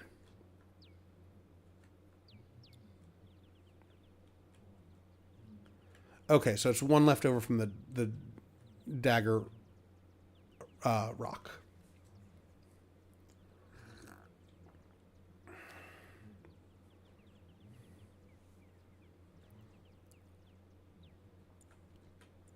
Okay, let's get to the eagle and finish this sucker up.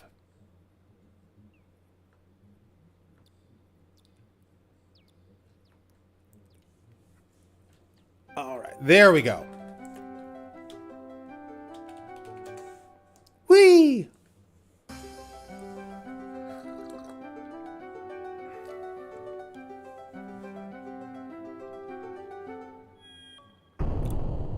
Ow. Okay, so let's go ahead and grab mushroom.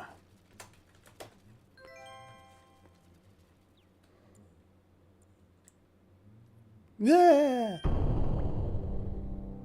Ow.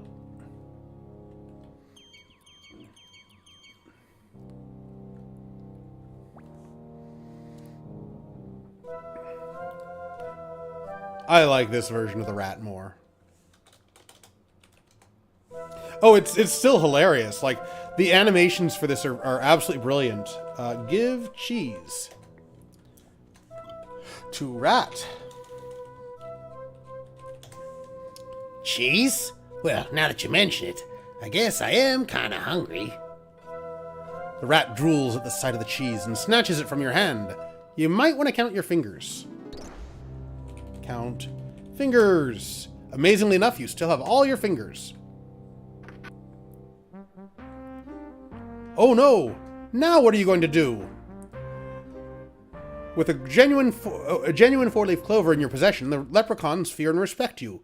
Rather than risk offending you, they decide to leave you entirely alone. So we actually need to redo that ever so slightly. Give cheese to rat. Okay. Count fingers.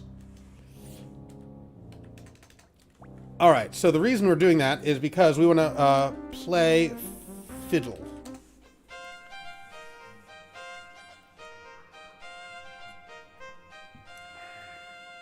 Wonderful job! Leprechauns want fiddle music, or find fiddle music irresistible. The moment they hear the music, they begin dancing a frenzied jig. Finally swept away by the snappy music, the leprechaun guards poof right out of the room.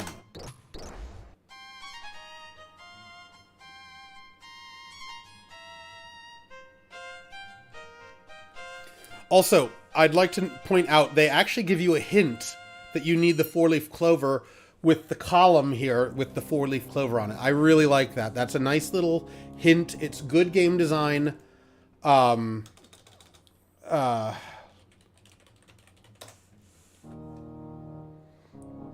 Overhearing the fiddle music you played in the hallway, the leprechauns have begun to dance. As they do, they pop away in a fit of merrymaking. So if you don't play the fiddle, they will still teleport out, but out of fear. And when they do that, the king takes his scepter. So you want to do it, otherwise you won't get the scepter. And I'm not doing that just because there's no real different visual minus the dancing.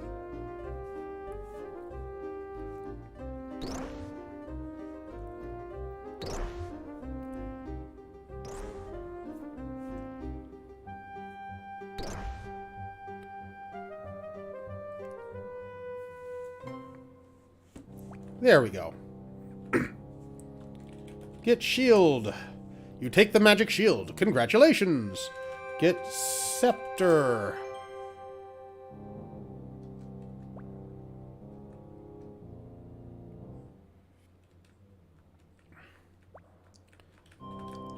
Now, this is one of my favorite references that they added in this game. Eat mushroom. Oh, for some reason I thought it was in this one. There's a Mario sound. The Mario growth sound in a later version. Congratulations! You now have all 3 of Daventry's lost treasures. Now don't waste any time. Bring the treasures straight back to King Edward before it's too late. Already we've beat our score of last time, so we're good. And we get this nice music to tell us that we've got all the treasures. I really do like that addition to this.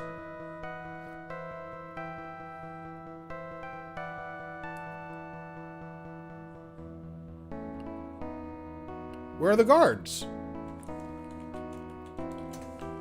That's odd. Why aren't the guards at their posts? Here we go, full. More curious still, the courtyard is deserted. This area is usually filled with the lords and ladies of the castle. This is highly unusual. You begin to feel deeply disturbed, as if all is not well within the castle. You can faintly hear a commotion in the king's chamber to the west. There's nothing to be done.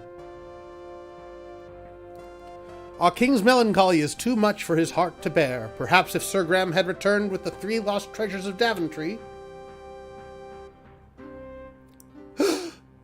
Gasps. It's Sir Graham.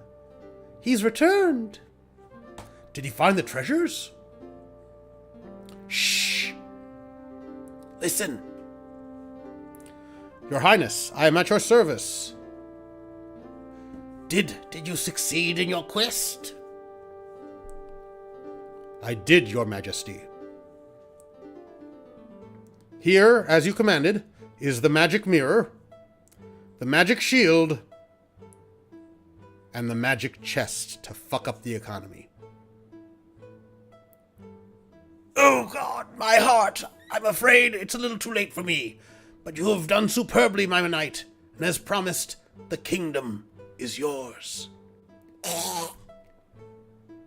I know you will serve her well. The king is dead. Long live the king! Long live the king!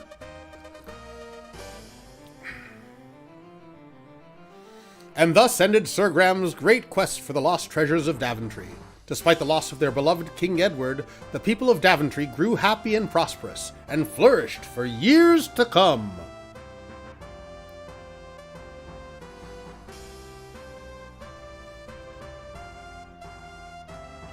And whenever King Graham looked into his magic mirror, he saw visions of adventures yet to come, for him, for his children, and his children's children, and I guess for Daventry, the land he loved so much. The end. So yeah, this one we did get a full score on. Yay!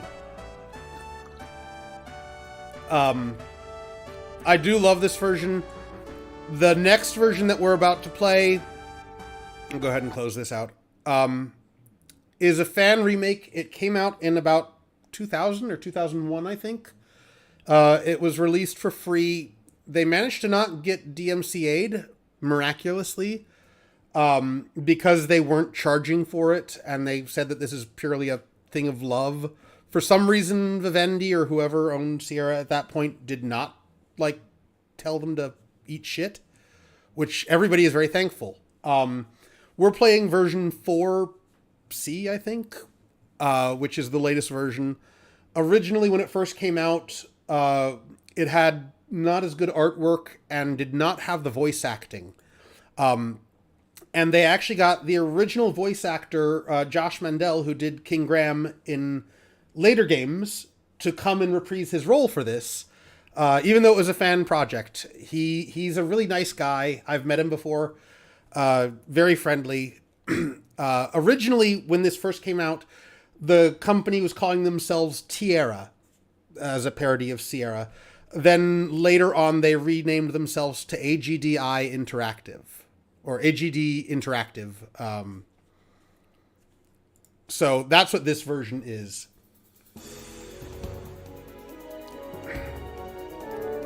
And so they actually have a nice little reference to the walkway to get through the mountain for their logo for this. It's really cute.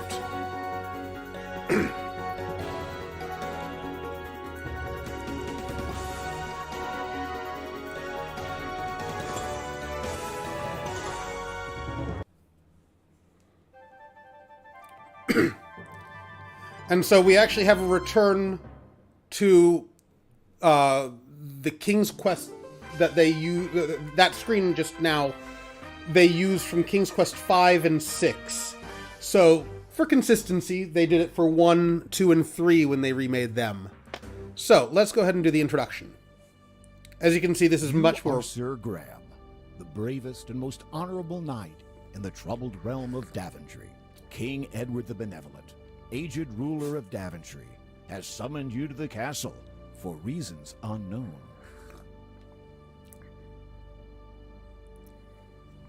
Greetings, Sir Graham. The King is expecting you. Allow me to escort you to His Majesty's throne room. Thank you, Sir Knight. So yeah, as you can see, this one is inspired by the SCI version much, much more. Raise the portcullis. Which I think is fantastic. They did such a good job with this.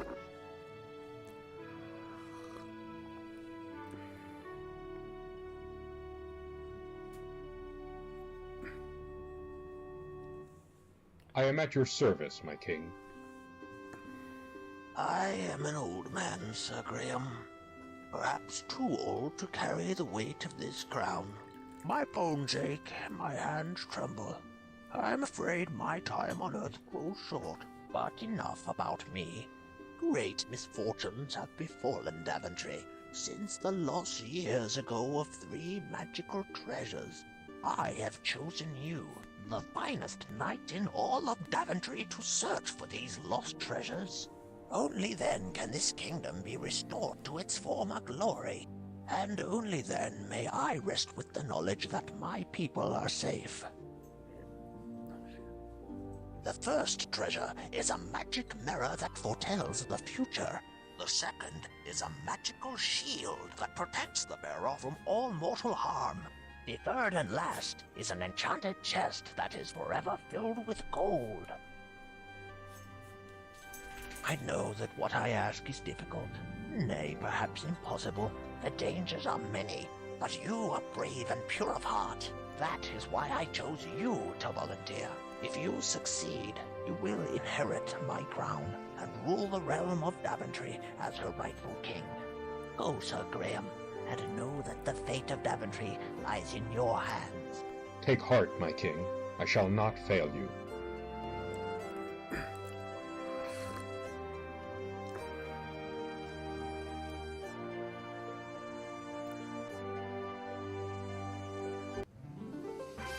All right. So, I'm actually going to take a quick break because I got a puppy that needs to go to the bathroom.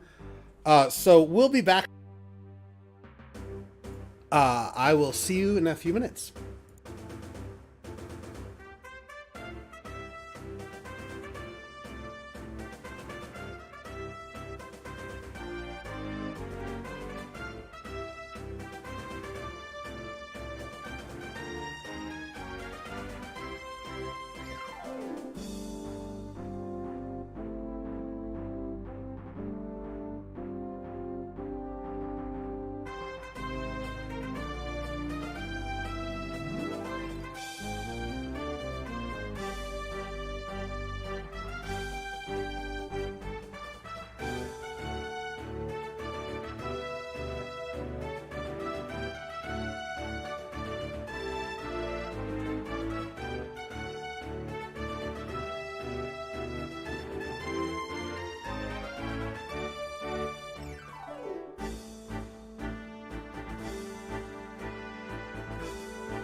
All right, we are back.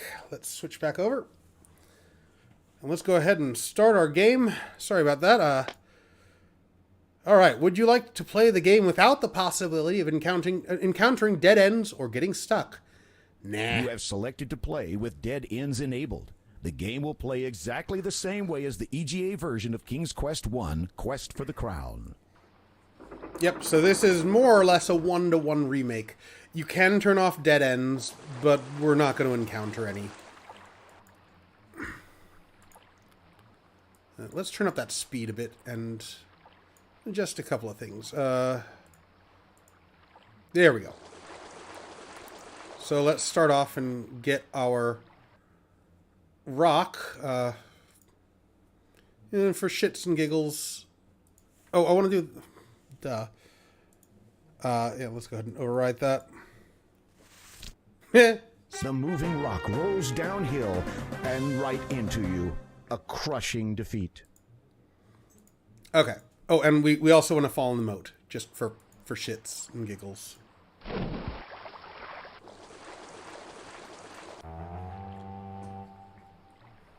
The moat monsters appreciate your good taste.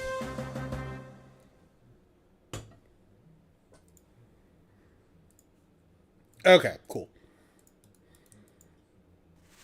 With a small shove, you manage to push the rock a few feet, revealing a shallow hole underneath. You reach into the hole and find an intricately carved dagger. You carefully lift it out, being careful not to cut yourself. Don't get me wrong, I do love voice acting Finding this plenty stuff. of footholds in the coarse bark of the tree, you easily clamber up the trunk to the branches above. But A, they do a really good job, and B, my voice is tired. So it's kind of really nice to not have to narrate everything. Egg.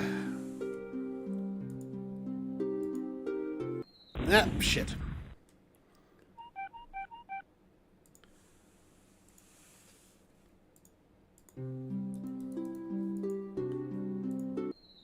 Damn it. This one is actually a bit harder. Just the way they've done the art, it can be difficult to tell exactly where the fall-off points are. So you got to do it in little chunks. You carefully lift the golden egg out of the nest. So, okay, the mouse icons aren't terrible. Because if you notice, on the bottom left foot, there's a little pink pixel. That tells you exactly where the trigger point is for it. Where you're clicking on. And that's actually not a feature that was in some of the earlier Sierra Mouse stuff. For example, Space Quest 4 does not use that. I don't think King's Quest 5 does. That they added in much later in because of that very thing. And it's not just that, it's all of the icons. The eye, the hand, the speak icon, even the inventory items all have that pixel so that you can tell exactly where you're clicking. All right, so we've got our carrot.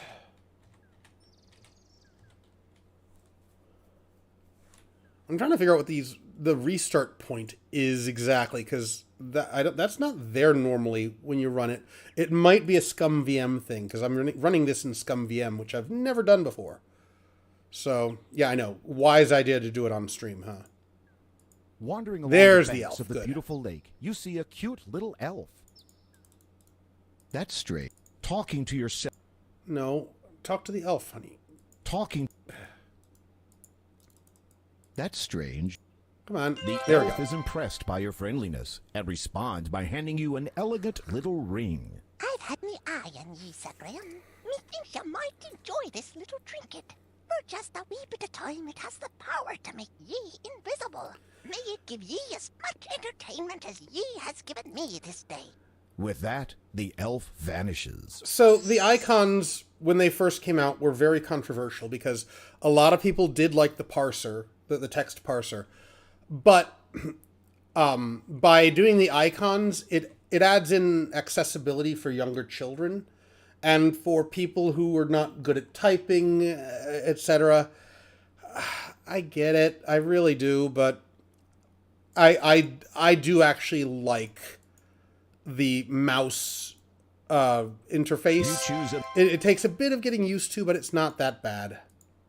When you open the walnut, you discover the nut inside is pure gold.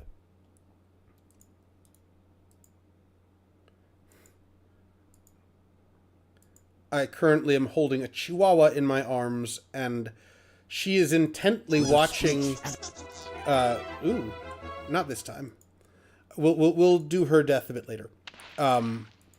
But she is fascinated by the squirrel and other careful. things that are on the screen. All right. Oh, there's the bowl. Good. You pick up the bowl.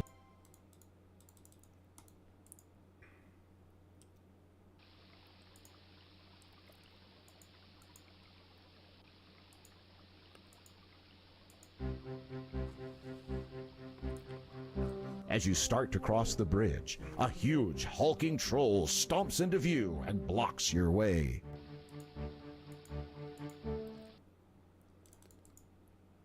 You pick a large four-leaf clover from the patch.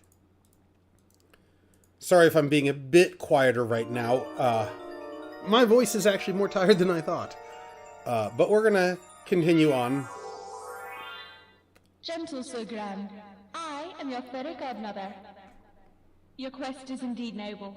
What little aid I can offer you is this protective magic spell, effective for but a short while. I shall be watching over you, Sir Graham.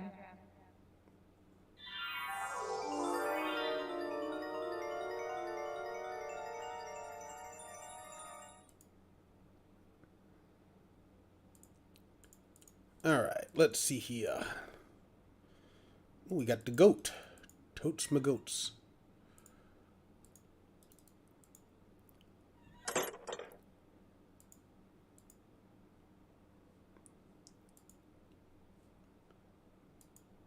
Come on, goat. Get back over here.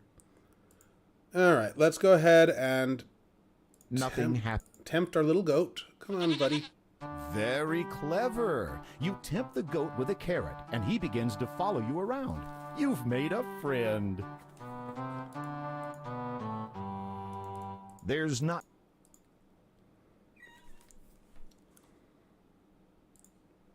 You had better wait for the goat, or he may not follow you.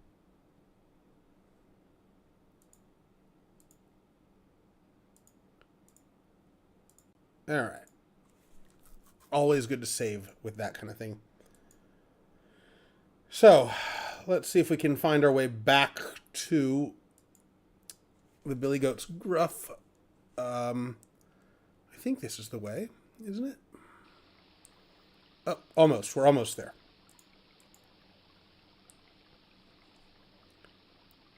And we did the bottom the first time. Last time we did the right. So this time we're going to be fancy. We're going to do the upper. If he'll cross. I don't... Will he? Okay, good. I couldn't remember if he would cross that bridge or not. Here we go. As you start to cross the bridge, a huge, hulking troll stomps into view and blocks your way. It is a well-known fact that goats hate trolls intensely. You move aside and let the goat take care of this wretched, nasty troll. The goat lowers his head and runs straight for the troll, butting him right off the bridge and into the river below. That's the last you'll see of that troll.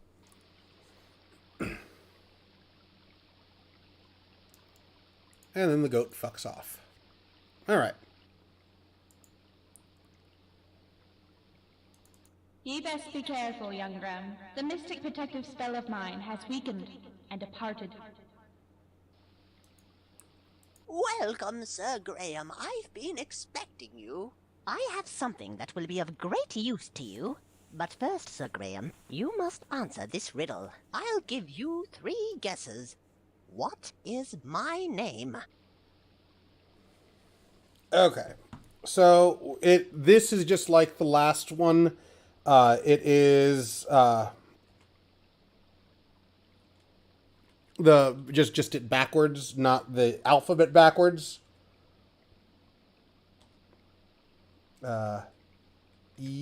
ELPMUR.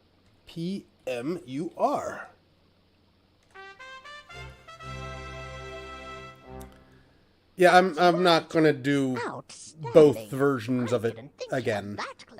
At least not for the mountain. They're no ordinary beans, but it's up to you to find out why. Somebody as smart as yourself should have no problem at all. Well, step over here so I can give them to you. Here you are. Good luck on your quest. We probably will do the dragon at least, because the animation for that is funny as hell. But we can't even do that yet, because we're missing a couple of things.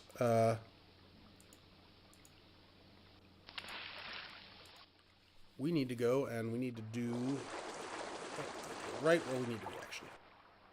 I think.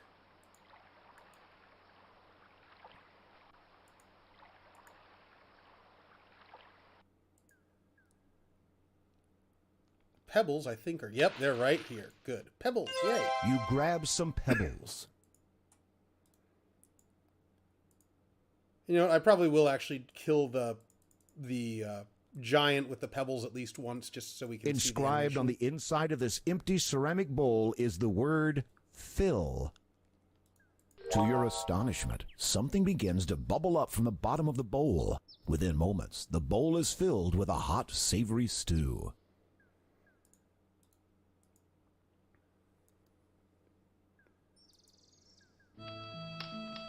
The woodcutter speaks to you, his voice broken with sorrow. We would welcome you to our home, Sir Knight, but... Oh, dear we've God, had he's got no meth food now. for so long. My beautiful wife cannot even rise from her bed. I fear she may die soon. Dear God, like, King Edward not only The lets woodcutter his is citizens rot, overwhelmed but, with like, joy. they're so bored Thank you. that they're Thank using you, meth. Sir Knight. Like, we shall never we need to forget your fix this fucking kindness kingdom. and generosity. Please, take my fiddle as a small token of our thanks.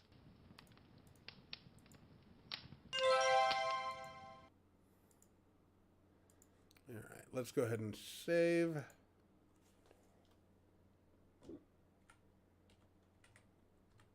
Man, this restart point save is annoying. I think that's probably a scum VM thing, though. Alright, so let's go ahead and... Oh, over here, yes. The pouch of Inside diamonds. the rotting... As you lift the pouch from the stump, you feel its contents shifting inside. When you peek inside the leather pouch, you discover it's filled with diamonds.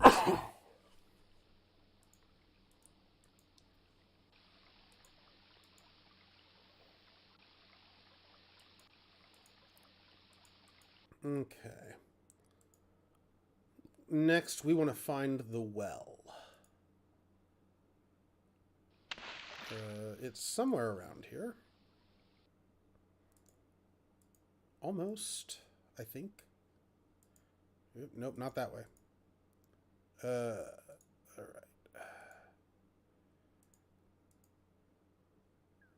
There it is.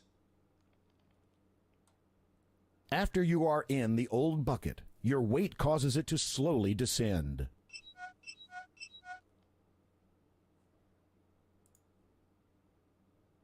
And we take our dagger and we cut the rope. And we grab the bucket. Nope. Unfortunately, the walls of the well are too slick and slimy to be climbed. I wasn't trying to click You on that. There we manage to take the bucket. With difficulty, you manage to fill the bucket while swimming. go. And much like the last one, it's got the nice little grotto, I guess is the best way to put it.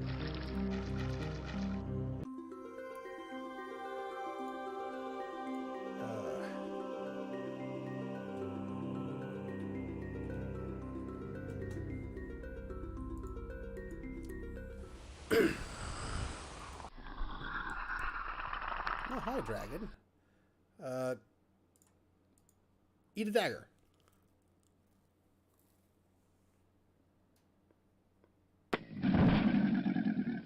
Oh, wow. They put a lot into that. With unerring aim, the dagger spins through the air and pierces the soft, unprotected skin under the dragon's throat. The beast convulses for a moment, then crashes, lifeless, to the hard cavern floor. Okay, so with that... Sorry, just getting some tea here. We'll reload and do it proper.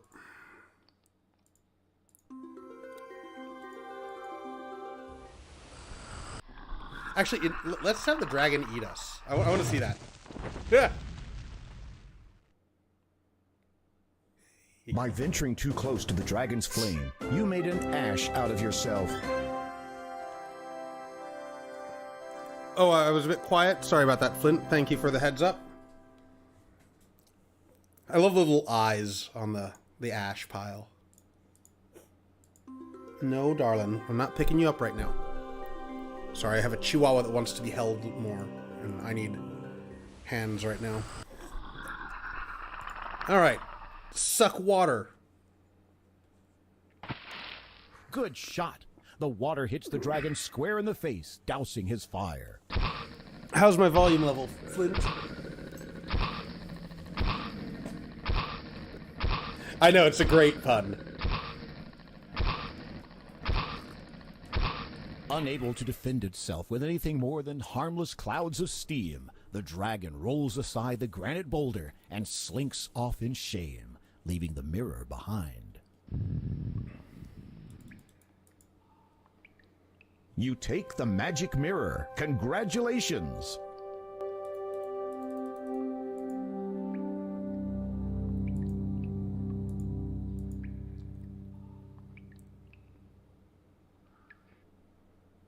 Okay, cool. Thanks. Okay, so what else do we still need to do? We need to get the chest. And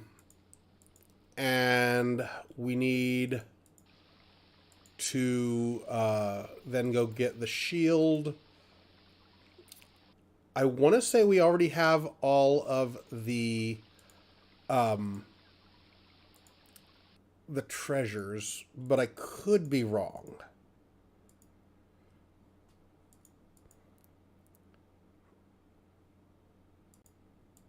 I think that's the little screen.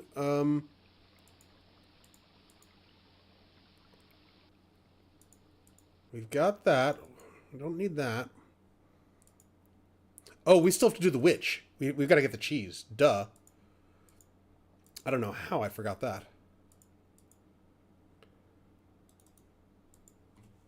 As you begin to eat the house, a squeaky voice from somewhere says, Nibble, nibble, little mouse. Who is nibbling at my house? All right, let's. You know the deal. As you begin to Nibble. All right. As you begin Nibble. That's the thing about these early games. Is As just you begin- random number generators for if an event's occurring. Not the greatest, because As you begin- you got to keep trying the same thing and hoping for a As you different begin- result. It is bullshit, to be perfectly fair. as you be But this was originally designed when Yum, people were the house tastes even better than it looks. people were still new to making video games and didn't know what the fuck they were doing, and we're also trying to extend their gameplay time because these games were like $60 to $70 There is in no answer from inside 1980s money, let alone now. So the house. You take they wanted people there's to there's not finish there's- it in 5 minutes. There's not much. Do you just not close the cabinet? You grab the note from the table. All right, let's see what our note has to say so we get the points. There is a message written on the note. Sometimes it is wise to think backwards.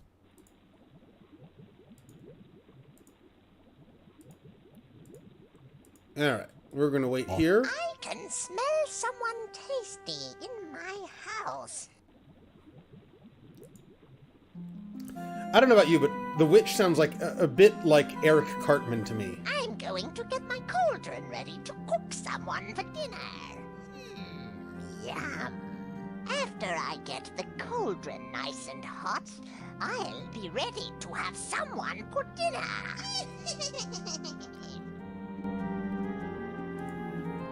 Maybe it's just me. Alright, so. This is much easier with icons. With a mighty shove, you courageously push the Wicked Witch into the pot. Her wild screams are suddenly cut off as she melts away into the oily green slime. Congratulations!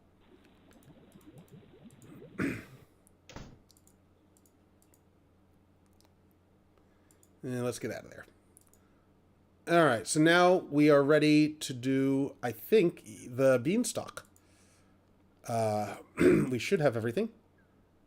Let's go ahead and plant that. You plant the magical beans in the fertile soil. Suddenly, something incredible begins to happen.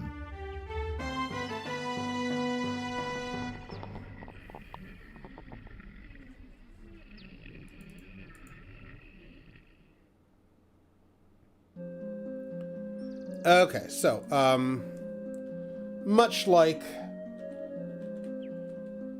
the last version, this one, you basically just keep Graham's hands on the beans, or at least click somewhere on the beanstalk, and there's a good chance that you'll survive and make it up in one go. I still want to save, because, well, actually, let's have one fall. That animation's so fun. The hole in the ground is great. Looks like you had a bad fall this spring. Alright. Let's try that again. Yeah. This one is by far the easiest to get up the beanstalk, with the previous version being not too bad either.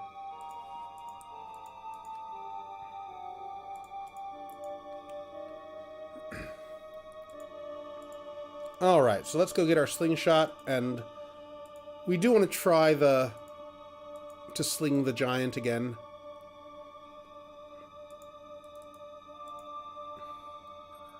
You reach into the hole and find a leather slingshot. Alright, we got our slingshot, we got the pebbles.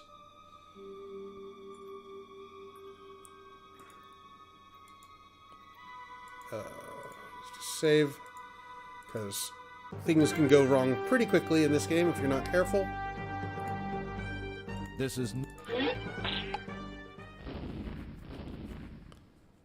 Alright, so kill him. I'll reload instead. Probably not going to have to try too hard, but let's see the death animation. The giant did a smashing job of defeating you. Okay. Now we can actually try to defeat the giant. Now, hopefully, this won't be too bad. Yeah, this version, you actually want to like, go around. Though, this is really tight. Normally, it's not this tight. Jeez, okay.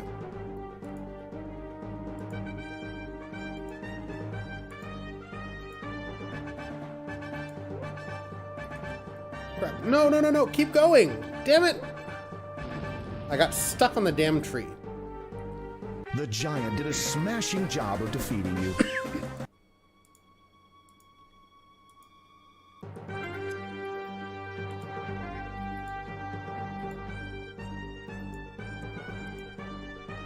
There we go. This is a much better distance to be.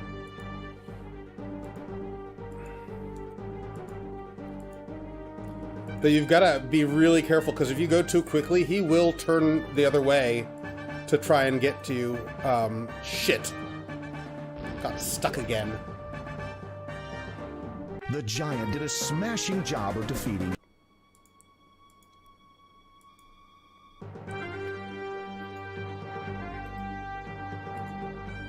Damn it, move! There we go. We're gonna save. Just because...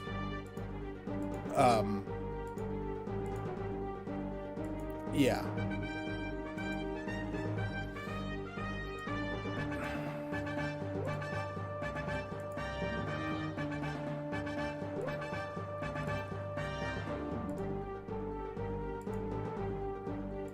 Crap, come on.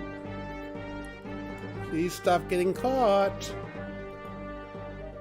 The giant is getting tired of looking for you. Seems like he may be getting ready to take a nap.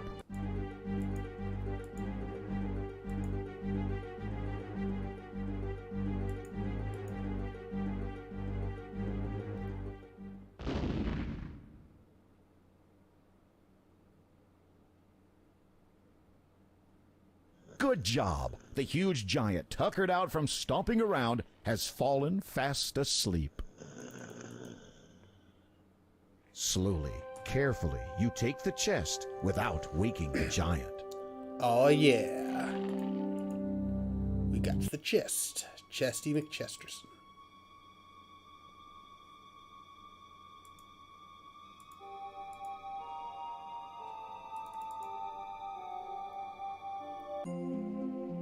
Okay, let's do a save here, just because I don't want to have to do that again.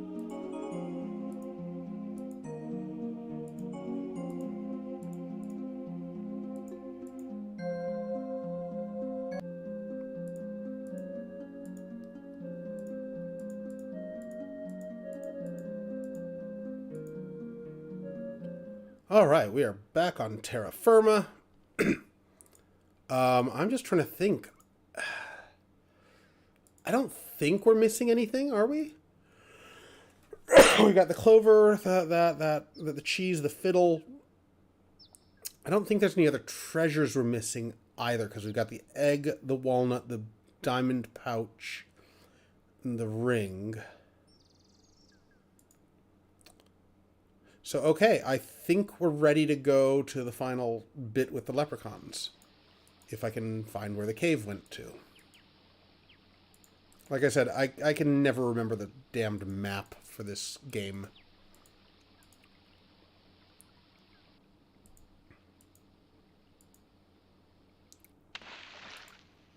Alright, we're back by the well. We've got our pebbles already. That's the wolf screen, so let's get out of there.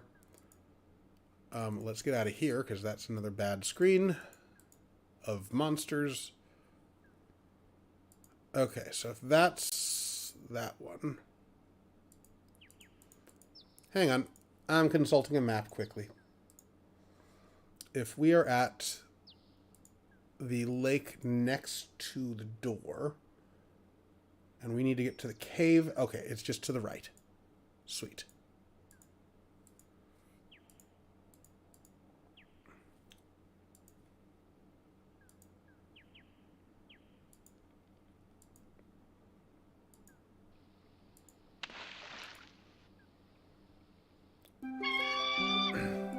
All right.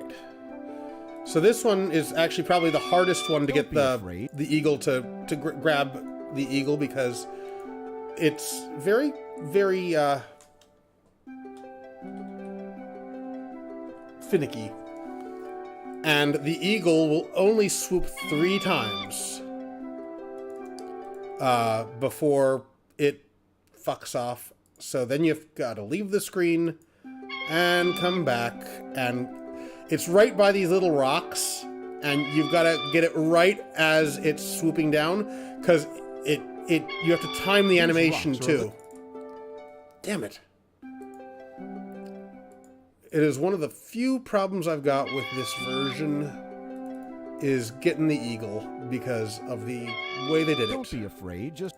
It also moves very quickly. Let's turn the game speed down just a bit. Maybe give ourselves a little bit more time. Damn it.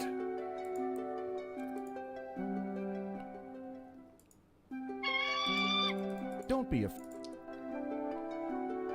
Maybe the second pass. Come on. These rocks are... crap. By far the worst of the eagles. Don't be afraid. These rocks.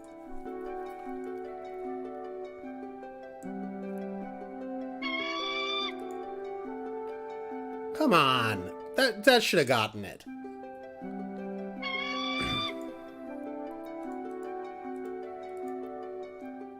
Ugh. Don't be afraid.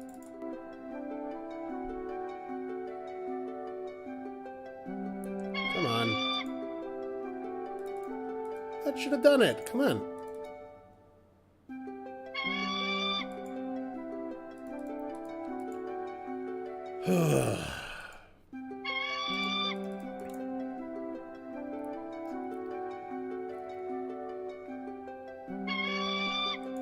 With a mighty There we leap, go. You grab hold of the condor's talons.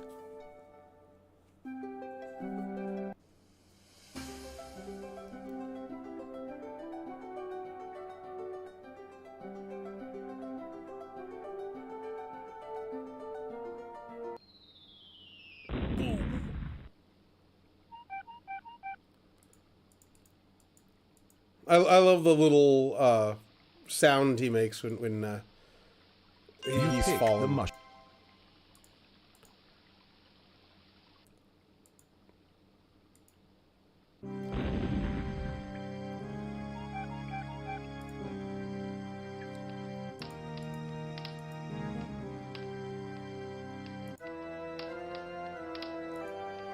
All right, let's go here with Rat. That's right, mister. Just walk a little closer. Hello there, my friend.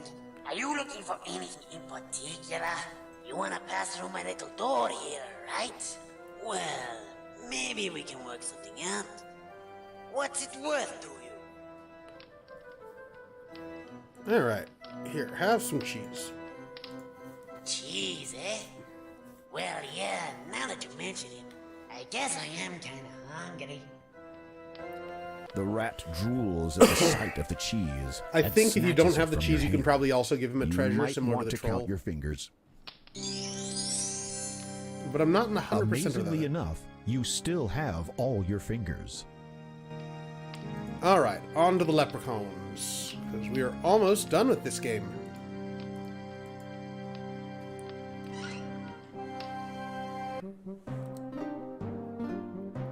Oh no! There are 2 leprechaun guards here, and they don't look pleased to see you at all. What are you going to do now? I'm gonna pull out my fiddle and I'm gonna play. Wonderful job! Leprechauns find fiddle music irresistible. The moment they hear the music, they begin dancing a frenzied jig.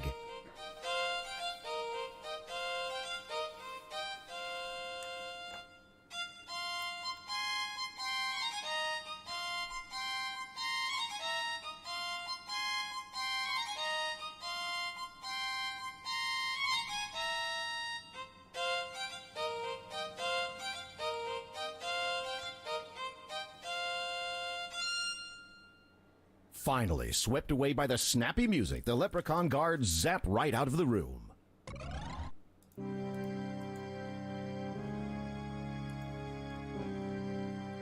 Overhearing the fiddle music you played in the hallway, the leprechauns have begun to dance. As they do, they pop away in a fit of merrymaking.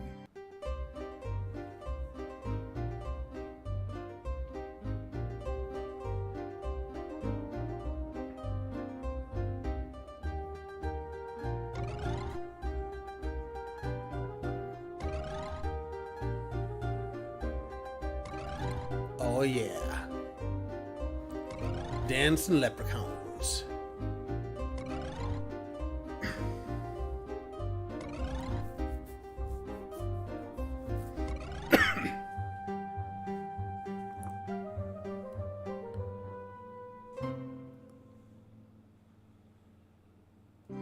All right, so let's grab the 2 treasures.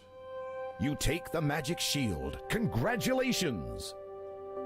Please don't move. No, there we You go. take the Scepter.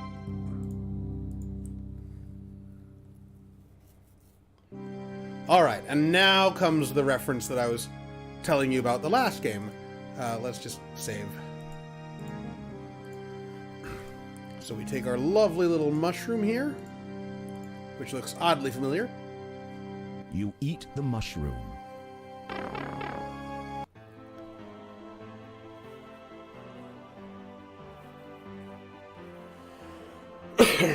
Congratulations! You now have all 3 of Daventry's lost treasures. Now, don't waste any time. Bring the treasures straight back to King Edward before it's too late. Okay, so we only have to go a little ways.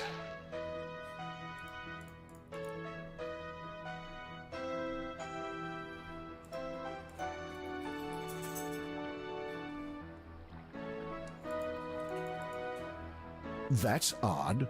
Why aren't the guards at their posts? Yay, full score! More curious still, the courtyard is deserted. This area is usually filled with the ladies and lords of the castle. This is highly unusual. You begin to feel deeply disturbed, as if all is not right within the castle. You can faintly hear a commotion in the king's chamber to the west. And I'll say this, I really like the audience that they added. There is nothing to be done. Oh, our king's melancholy is too much for us heart to bear. If only Sir Graham had returned with the 3 lost treasures of Daventry. Because like in the original, it's just like, it's just you and King Edward, and he gives you the crown, and it's kind of awkward, because it's like, yeah, there were no witnesses to the king dying. You could have just murdered him and Your usurped the Highness, crown. I am at your service. Did you succeed in your quest? I did, Your Majesty. Here, as you commanded, the magic mirror. Thank you, Flint. Yes. Just a bit. The magic shield. And the magic chest.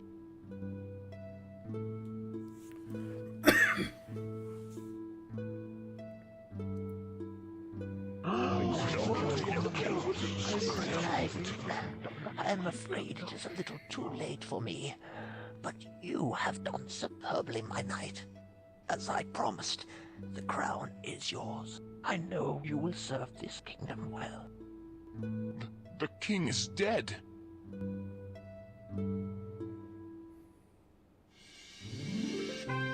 Long live the king! Long live the king!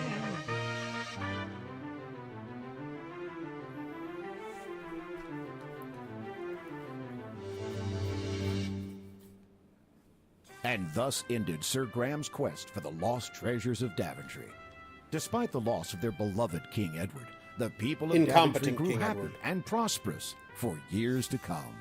And whenever King Graham looked into his magic mirror, he saw visions of adventures yet to come for him, for his children, and for Daventry, the land he loved so much.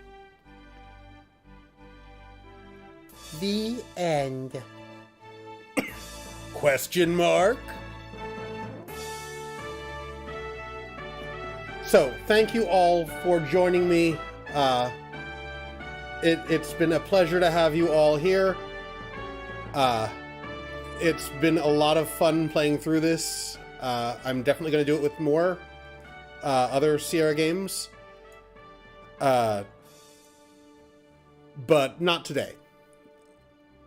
But yeah, we're definitely going to go through all of the King's Quest and Space Quest and Leisure Suit Larry and just have a good time, you know. So, thank you all for joining me. I think we're going to call it a day here. And we will hopefully see y'all soon. Thank you so much. Bye, all.